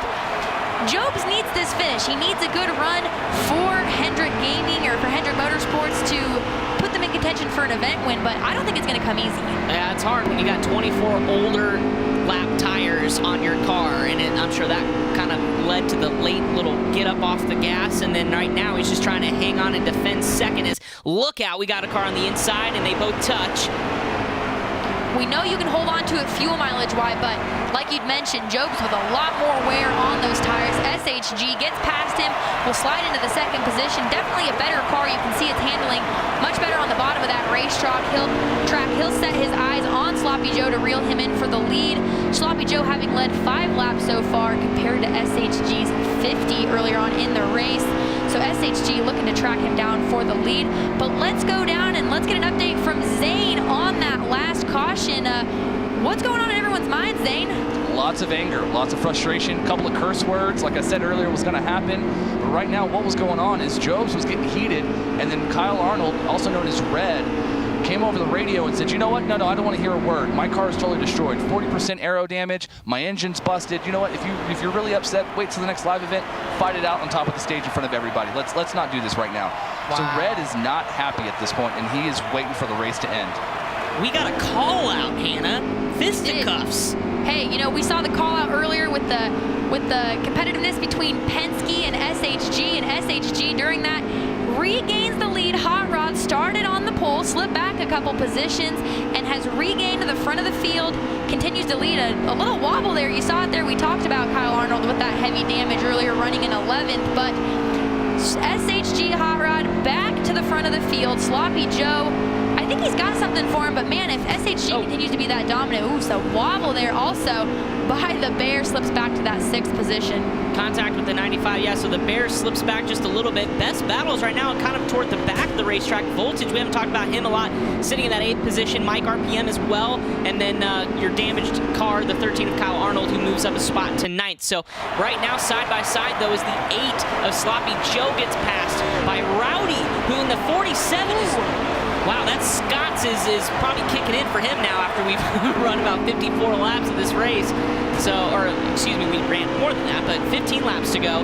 We've got a lot of action still going on side by side. Slade trying to rebound a little bit here as we ride on board with Rowdy looking toward the back. The 14 starting to pull away just a little bit. There was some heavy contact there by Rowdy, Slade, and Sloppy Joe about a lap or so ago. Everyone held on to it, but that allowed Sloppy Joe to slip back those positions. Slade to get his nose underneath there and take that 3rd. He gives a little bit of a love tap there to Rowdy. He's coming for that 2nd position, but ooh, a dive bomb almost. I think we're going to start to see a lot of contact. People are going to get maybe a little bit desperate to get those positions. Everyone knows they don't quite have the race car, I hate to say it, to make a clean pass. So people are going to start using the bumper. Slade's had the bumper used on him a couple times so far this race with 12 to go. I don't think he's going to return the favor. Him and Rowdy don't seem to have too much of a past, but hey, it's for 2nd. Slade needs to rebound after a rough week last week. Yeah, Slade just turned 17 years old a couple weeks ago, and he's driving with some of the best here at Bristol Motor Speedway, as here he comes, still trying to fight his way. This is almost a carbon copy of what we saw on the Xbox. The leader starting to check out as these guys battle back here for 2nd, and then if you look even farther back, the battle for 4th now. How about the Bear and Sloppy Joe banging tires down the front straightaway? And during about this time in the last race, we saw a lot of people, their lap times slowed down significantly, running 17.5-second lap times, but right now, SHG, your leader, 59 laps led, he's running a lap time of 16.6 seconds compared to his fastest lap, which he ran on lap 84. He still is fast even late in this race, continues to be fast, and if things go his way with 9 to go and we stay caution-free, he's gone. And yes, if JTG can win the event overall, if we can get Rowdy inside the top 3, and right now he's running 2nd, but Slade wants to knock him back a spot, as that's going to be your battle for the event win tonight after their great finish, or their first race, excuse me. But right now I'm keeping an eye on Slade because he is hounding the 47, and that right now is for the 2nd position. As we are winding down 7 laps to go, the 14 all but in another zip code as we take a look here for 2nd. Bobbing and weaving, a little bump to let him know he's here. He sticks his nose underneath there. Ooh, he's to his door, but it's going to be a matter of is Rowdy going to give him that bottom lane? Nope. He can't. Yep, he can't quite. Ooh, and another little bump there again. you almost have to bump someone to get them up the racetrack, get your nose underneath there, but Slade can't seem to get a good enough run off the corner to be able to secure, keep that momentum up and stay on the inside of him. So that allows Rowdy to slip back up in front of him, hold on to that second position as Slade lost a little bit of ground there.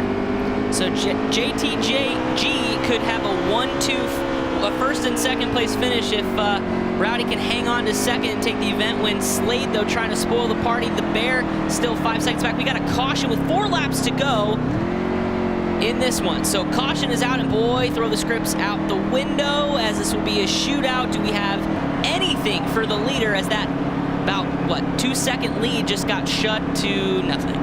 Fast Fed, you see his car here. Some heavy damage for last week's winner at Auto Club out of Henry, Virginia. Hunter Mullins driving for Go Fast Gaming. Heavy damage to the nose there. Tough break for him. He was quick all evening, up front a lot. Battled. Looks like contact here with the 7 of JRM Keffer as well. Based actually here in Charlotte. That's kind of cool. Able to be, real close to his team. JRM, tough break for him. Nick Jobs, though, also prior to that caution, we talked about him with the Hendrick Gaming needing a good run tonight to keep up with Mordog's good finish in the previous race. Currently in 14th and a lap down. Probably not going to be able to make it up with only a handful of laps as we are back under green. A shootout to the finish here. Can SHG get out front and hold on to it? But not without a challenge. Rowdy looking sporty. Yeah, Rowdy to the outside, but right now SHG Hot Rod just kind of got a big enough jump to where it didn't really matter because here comes Slade around the outside of Rowdy. So Slade up to second, Rowdy back to third. We are on the final lap of this race as right now it's all Hot Rod who's got the best Hot Rod of the night, and he starts to pull away now your top 3, looking like they're going to finish that way as off of corner number 4, it is Hot Rod. 14 takes the checkered flag at Bristol Motor Speedway, getting the win, and Slade comes home second with Rowdy in third. You heard it from his manager before the race. They're feeling good about this. They felt confident. An unfortunate race for his teammate, but SHG Hot Rod starts from the pole, leads a majority of the laps, and gets it done in dominating fashion. Great run for Slade. Couldn't quite get to the front. Made an effort for it there, but a good rebound for that youngster. Slade in second. Rowdy, your top 3. The Bear, a solid finish for him. He seems to be consistent. A 4th place finish. And 5th, Pennzoil rounding out the top 5. So there's again a look at your race results. So an excellent job by Hot Rod to get the job done, but the big win goes to the event win will go to JTG. All right, we've got on the line right now your race winner. How about that? Job well done for Hot Rod. How you doing, Hot Rod? Congratulations. No, wait a second here. It's actually Jake. Remember? Whoa. SHG. I know. We're sorry. A little bit of a confusion. That's my bad. We're allowed to mess up here on live TV. Because when you guys are coming to me after a race, that means that we won. Right. Always a good situation to be. Now wait. Yeah, I have to ask. Did your tie have 4-leaf clovers on it? Because you lost your tie. Yeah, it had 4-leaf clovers. We needed some luck tonight. We've had bad luck all year, but we finally got a little tonight, and I may wear it next week. But you ditched it now for the winter interview, so you're a little more casual this time. A lot more confident. Yeah, because it's time to party. I've got a Busch Light ready to go.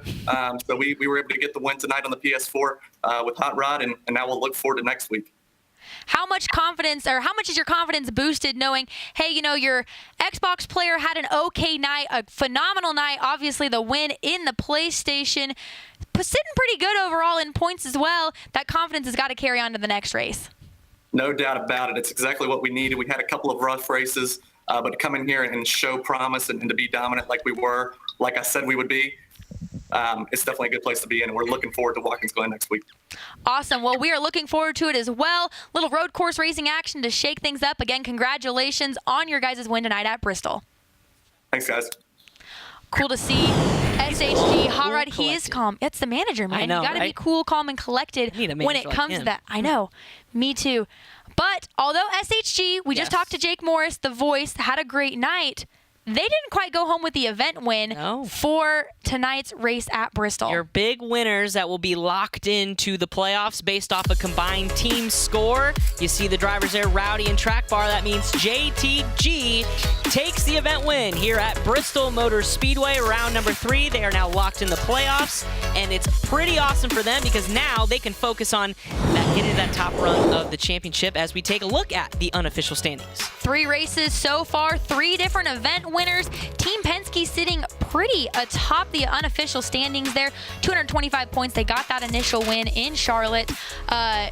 Now you've got JTG in the mix. 3 different teams locked in, but you still got to have decent points before everything resets. So cool to see. Although SHG, a great run for them, JTG coming home with the event win. Yeah, and you remember, so those locked in like Penske as well as Roush Fenway and JTG, they can still run because you want to get as high as you can in the standings. Don't forget, when we start the playoffs, nothing resets. They just get 1,000 extra points and keep going. So you want to be those teams on the higher end of things. So definitely they're going to keep trying hard. And some of those teams like JR Motorsports as well as Levine Family Racing or Family Gaming, they're still in contention. But again, it all comes down to those event wins. And if you guys thought we shook things up with a short track with Bristol tonight, hang on. 2 weeks, hang on. We're doing left and right-hand turns as we go road course racing at Watkins Glen International. Join us once again Wednesday, June 26th. 2 weeks away. Coverage begins once again 7:30 p.m. Eastern Time. Yeah, and it'll be on eNASCAR.com, the Twitch page of 704 NASCAR Heat, as well as Facebook. It's going to be a great night of racing, and when you make left and right-hand turns, I can only imagine the absolute action that's going to happen there at Watkins Glen. It's a fun racetrack. It is. You have to wonder if some of the tension and the emotions are going to carry over. What a place to do it at Watkins Glen. So we're really looking forward to round 4, 2 weeks away, Watkins Glen, but lots of action. Glad you guys could all join us tonight for round 3 at the last great Coliseum of Bristol Motor Speedway. Congratulations once again to both of our winners, and congratulations to JTG on getting the overall event win, locking themselves in. We will see you guys in 2 weeks here on eNASCAR Heat Pro League. For Hannah Newhouse and Chris Wilner, thanks for tuning in, and we'll see you guys in 2 weeks. Shoo-shoo.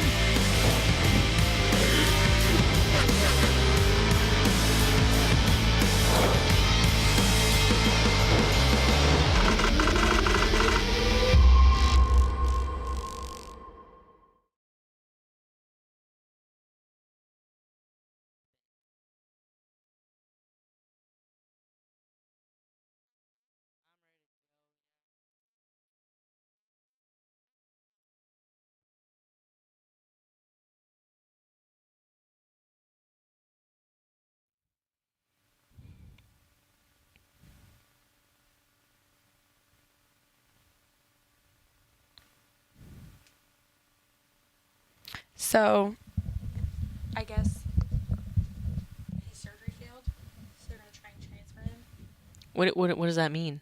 So, he had a laceration on his liver that was 3.5 inches long, and they've had him on a drainage tube now for about a week, and they were supposed to take him in yesterday and go in and sew the laceration, but they couldn't get through with the wire thing. So they had to bring a different one in. They weren't going to do it until tomorrow. They rushed him in, decided they were going to do it now. Failed, didn't work. They weren't able to get up in there and sew it, so he still has an open laceration. Basically, they said too much blood clot and damage, so they're either going to try it a 3rd time or take him to University of Utah, their area, their hospital, and do it there. And if they can't do it there, then they'll go in and they'll just literally cut him open, go in, sew it up, put the stent in, but they can't really do that because of all the pressure right now. So I think what I'm going to do when I get home is change my flight home from Iowa and just go back to Idaho for the week next week. I was going to say. I have coast to coast, but nah, they don't this care. is more important. They already told me to go ahead and just. Yeah. No, that's a smart idea. Home. Do you change it yourself, or do you have your people change it for you? I have. Because I don't know, if you guys book and then you just get reimbursed, or if your travel people book it for you. Or it just depends. It just depends. I'm gonna call Nicole in the morning and see if she can finagle. Yeah. My flight. You know. Definitely. I'm sorry to hear that. That's awful, but it'll all work out. I feel like. Yeah. He's just being difficult. Seriously. Yeah, it's been a couple weeks. It's been a week. Yeah. It happened the day before I left for Texas. I was going to say it was bad timing too, because it was right when you were leaving. Right. So I was going to just go from Texas to home. They were like, no, just wait. Wait we don't know what they're going to do. They may transfer him, just wait. And then I was like, okay, well, they're not transferring him. Yeah. But he's okay, he's going to heal. So 2 more days and then we'll send him home and then come home. And then it was like, well, now we're doing surgery. And I'm like, I'm going home. Like, I'm so tired of just waiting on phone calls from people. Like, I understand the first thing, but yeah, now I think it's just better if...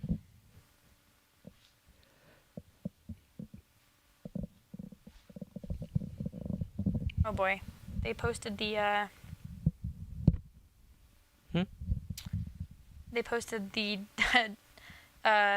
DBC Door Bumper Clear episode from today. People were just savages on it. Oh, really?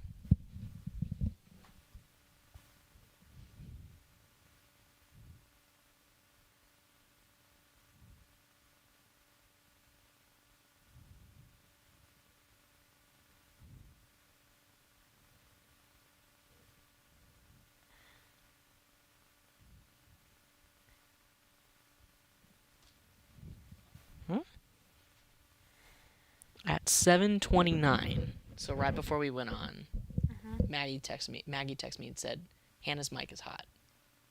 She's probably being smart, because I got 2 texts from my Bristol people that said, "LOL, watch your mic, haha." Oh. Because we're at Bristol, and I told her the story about how my mic was hot at Bristol. Oh, okay. I actually think it was hot. Oh, I wouldn't She's have said texting anything. me back. No, I know, but I'm just saying, like... Yeah. But I'm trying to think, like, did I say anything? I don't think any. I mean, we were probably just like, okay, like, ready? Yeah. I really hope your gun noises at the end of the show made it. Pew, pew. It actually was cool, because it was right when the Heat goes, choo, choo, and so I was like, choo, choo.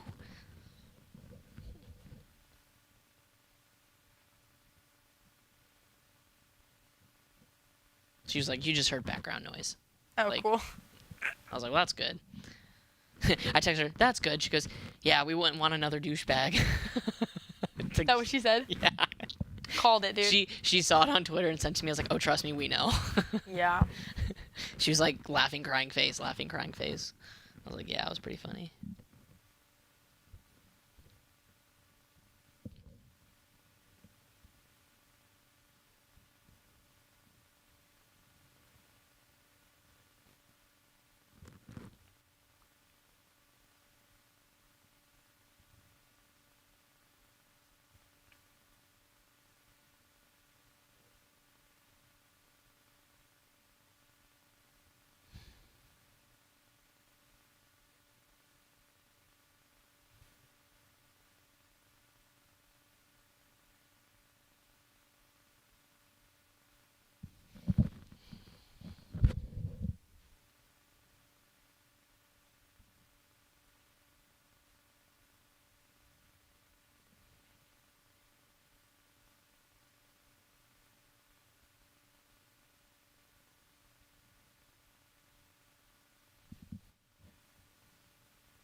Do you know how I can look into, like...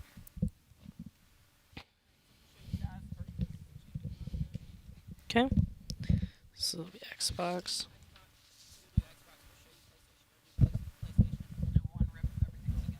Okay.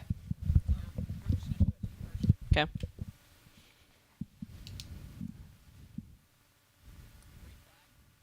Okay. Shelby in the lead.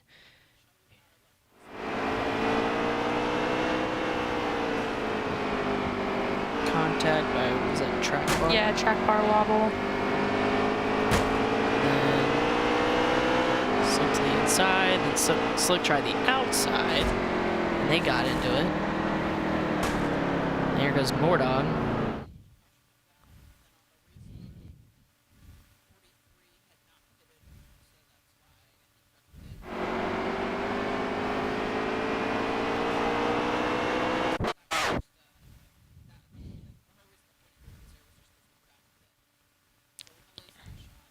Okay. Mm-hmm.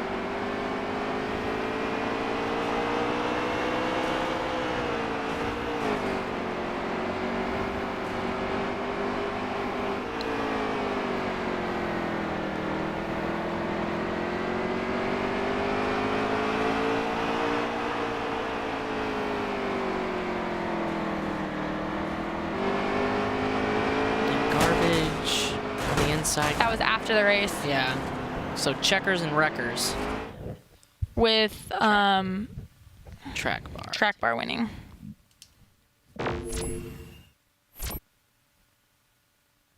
All right. Do we want to try this one first?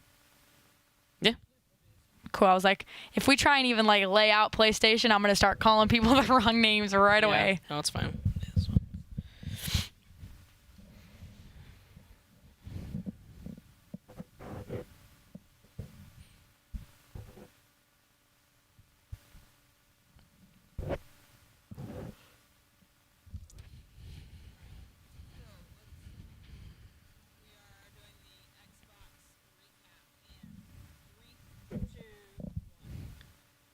Missed highlights from Bristol? Well, we've got them for you. Xbox took the track first, and it was all Shelby into the lead early. Shelby, a dominant race early on, but you see a wobble there. Track bar holds on to it. He'll slip back and in slides SHG to challenge Shelby for that lead. Slick tried the inside, beating and banging. That didn't really work. So then he tried the outside as Mordog would watch by, and then this was coming to the competition caution, the two getting together, and Mordog would slip into second. Lots of contact we saw in the Xbox race. Shelby, once again, contact with SHG Slick, and that allowed Track Bar and Mordog to get in front of them. Shelby slipping back a couple positions, but battles all throughout the racetrack.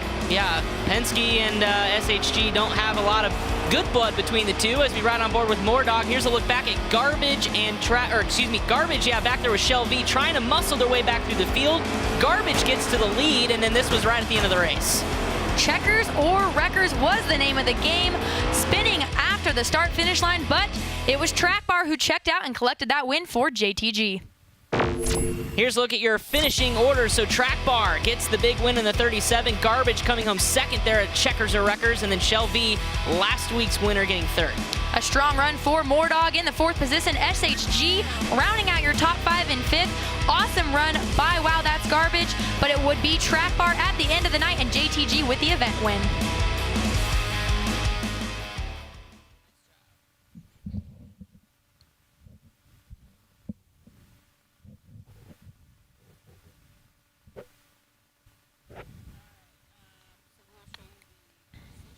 Okay.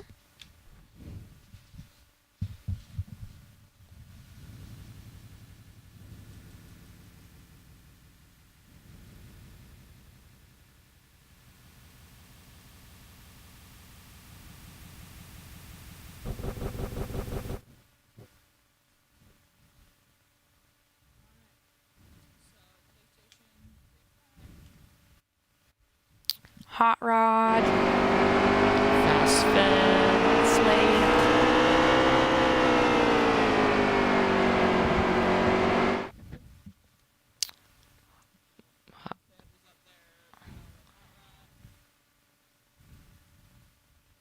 Side by side. Oh, they Ooh, contact. Everyone holds on to it. Checks up behind them. A little accordion effect. The Bear looking for a rebound. Slade and SHG Hot Rod wobble. A move.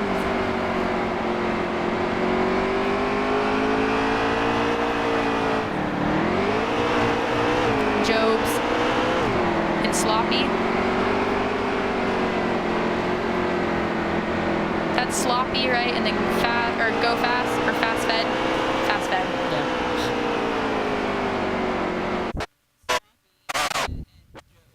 Right, and then Fast Fed's right behind him in the Dude Vibes car. Yeah. Cool. Okay.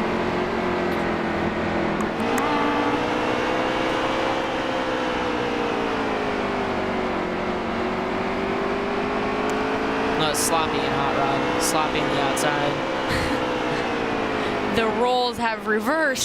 Just to clarify, so the Bear though, like right that last or second to last, third to last clip, did he run out of or not run out of fuel? Was he like he didn't pit though? At all. Because I forget why he just like dropped from the lead.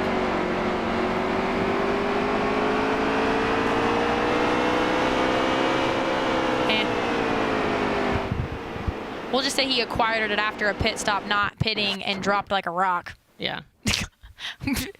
The vaguer, the better in this.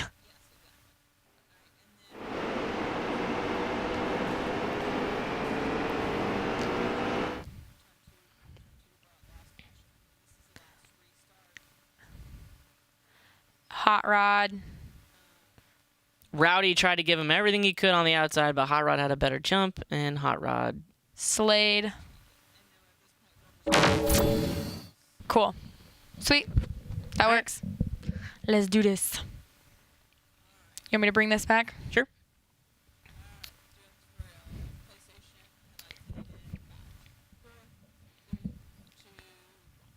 There was short track racing for the eNASCAR Heat Pro League PlayStation drivers as we went short track racing at Bristol. You see there, SHG Hot Rod left out to the lead after qualifying on the pole. The youngster of Slade in that 21 up front all night, but it wasn't without a challenge from Fast Fed. Fast Fed was making moves, and then here he comes to battle on the outside for the lead against Hot Rod. The two stayed side by side for a number of laps. Boy, it was fun to watch. Lots of contact throughout the race. Everyone held on to it, except for in this situation here. A couple of cars go around, bringing out the caution. Parker involved in that wreck. Definitely disappointment for that driver. The Bear made some awfully gutsy moves, not pitting, and his car was tight, and he was trying to hang on to the lead as the man out of Tuscaloosa held off a number of cars before Hot Rod was just too much and pulled away. He couldn't hold off that charge, acquired the lead, slid back after not pitting under that caution.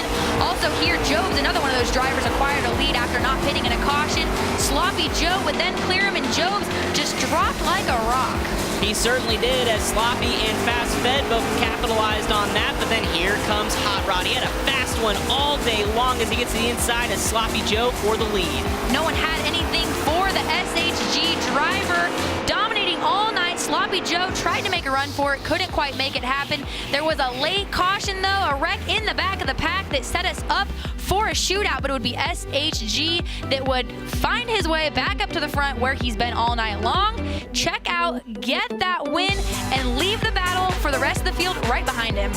He was the class of the field all night as Hot Rod gets the win for SHG. And there's a look at their race rundown with number 1 overall pick Slade coming home second. Rowdy, we saw him in the lead late, was in third. And the Bear getting a top 4 finish. Pennzoil rounding out your top 5 there for Penske. Also looking there, Rowdy in that JTG entry would help to go and collect the overall event win for his team.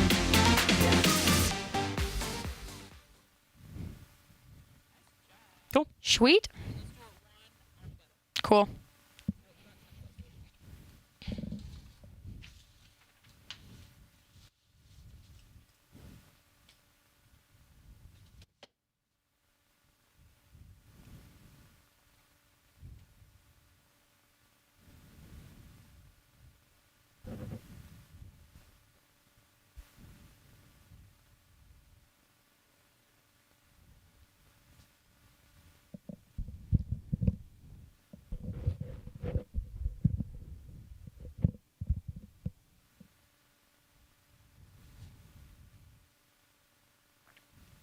Are we going to roll Xbox first and then PlayStation? Do you want to bring it in overall since you sure. toss in with Xbox and then...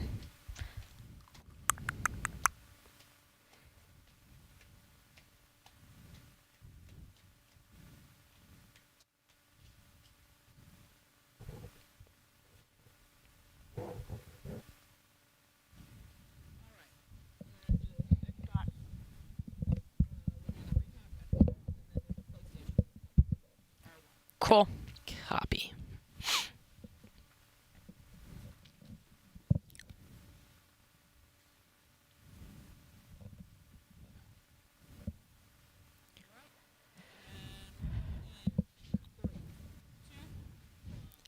Round number 3, the eNASCAR Heat Pro League invading the last great Coliseum, Bristol Motor Speedway, and the Xbox guys got out to a good lead. Shelby early. It wasn't without a little bit of a contact there. You saw Track Bar get a little wobbly. Shelby, though, had a great race car. Lots of bumping throughout the race. SHG giving Shelby a run for his money. Tried the bottom, then went to try the top. Didn't work out in his favor. No, it didn't, because Mordog capitalized off a little bump and run there as the competition caution came out. And then, how about this? Slick gets into the 22 Shelby and goes into the inside wall. Shelby to the outside wall. Not a lot of good blood between those two race teams. No, and not a good position to be in. You see Mordog made an awesome run to the front of the field. A battle behind him between Garbage and Track Bar. Shelby looking to capitalize on the battle between the two, but Mordog would hold on to that position. Garbage then challenged here for second, late at the checkered flag, and it caused mayhem as the man, though, that was already walking the dog on the field was that guy, Track Bar in the 37, capturing the victory for Xbox drivers. A win for JTG. Track Bar collecting that win. That's Garbage. Another great run for him comes home second. Shelby for Penske in third. And Mordog, we talked about it, a good run coming in fourth. All right, then it was PlayStation, and they had an exciting race, too, as well, with the field coming to the green flag. And, boy, Hot Rod had himself a day, but he had some challenges. Hot Rod with a Hot Rod checked out early on in the race. Slade making a challenge, and a constant battle seemed to be with Fast Fed. He would get up there and challenge Hot Rod for the lead. Wouldn't quite hold on to it as Hot Rod would hold on to the lead. They were side by side a number of laps before some contact. Then a caution here at the back of the field. The 42 of Parker was in it. Oh, and you could see the look on his face, not happy. Some carnage there, but the Bear was looking to make a good run under the lights at the last great Coliseum. He would send Slade down the bottom to avoid. Everyone would stay green. The Bear would then get a challenge by Hot Rod. Hot Rod would clear him to hold on to the lead, and the Bear slipped back after gaining the lead from not pitting. Another situation here, Jobs acquires the lead from not pitting, took a risk on pit strategy, does not quite work out for him as he drops back real quick, handing the lead over to Sloppy. Yeah, Jobs didn't pit, and that definitely bit him because here comes Hot Rod on the inside of Jobs for the lead late in this race. The 8 couldn't hold serve on the top side of the racetrack, so the 14 got a great run and raced him down into turn number 3. Jobs tried to hold on to that third position, couldn't. Sloppy got past him. A wreck there set us up for a restart with 4 laps to go, a shootout. But we said it before, no one had anything for SHG Hot Rod. He would dive down in there, clear the field, let the rest of the field battle it out behind him. The youngster of Slade and that JTG entry of Rowdy for the second and third position, and SHG Hot Rod would come home with the win at Bristol. So your results, SHG Hot Rod getting the victory, Slade coming home second, and with a third place finish, guess who takes home the event win? It is JTG as Rowdy comes home third. Awesome to see another winner there get the overall event win. The Bear coming home fourth, and a 5th place finish for Pennzoil. Another great run for Penske.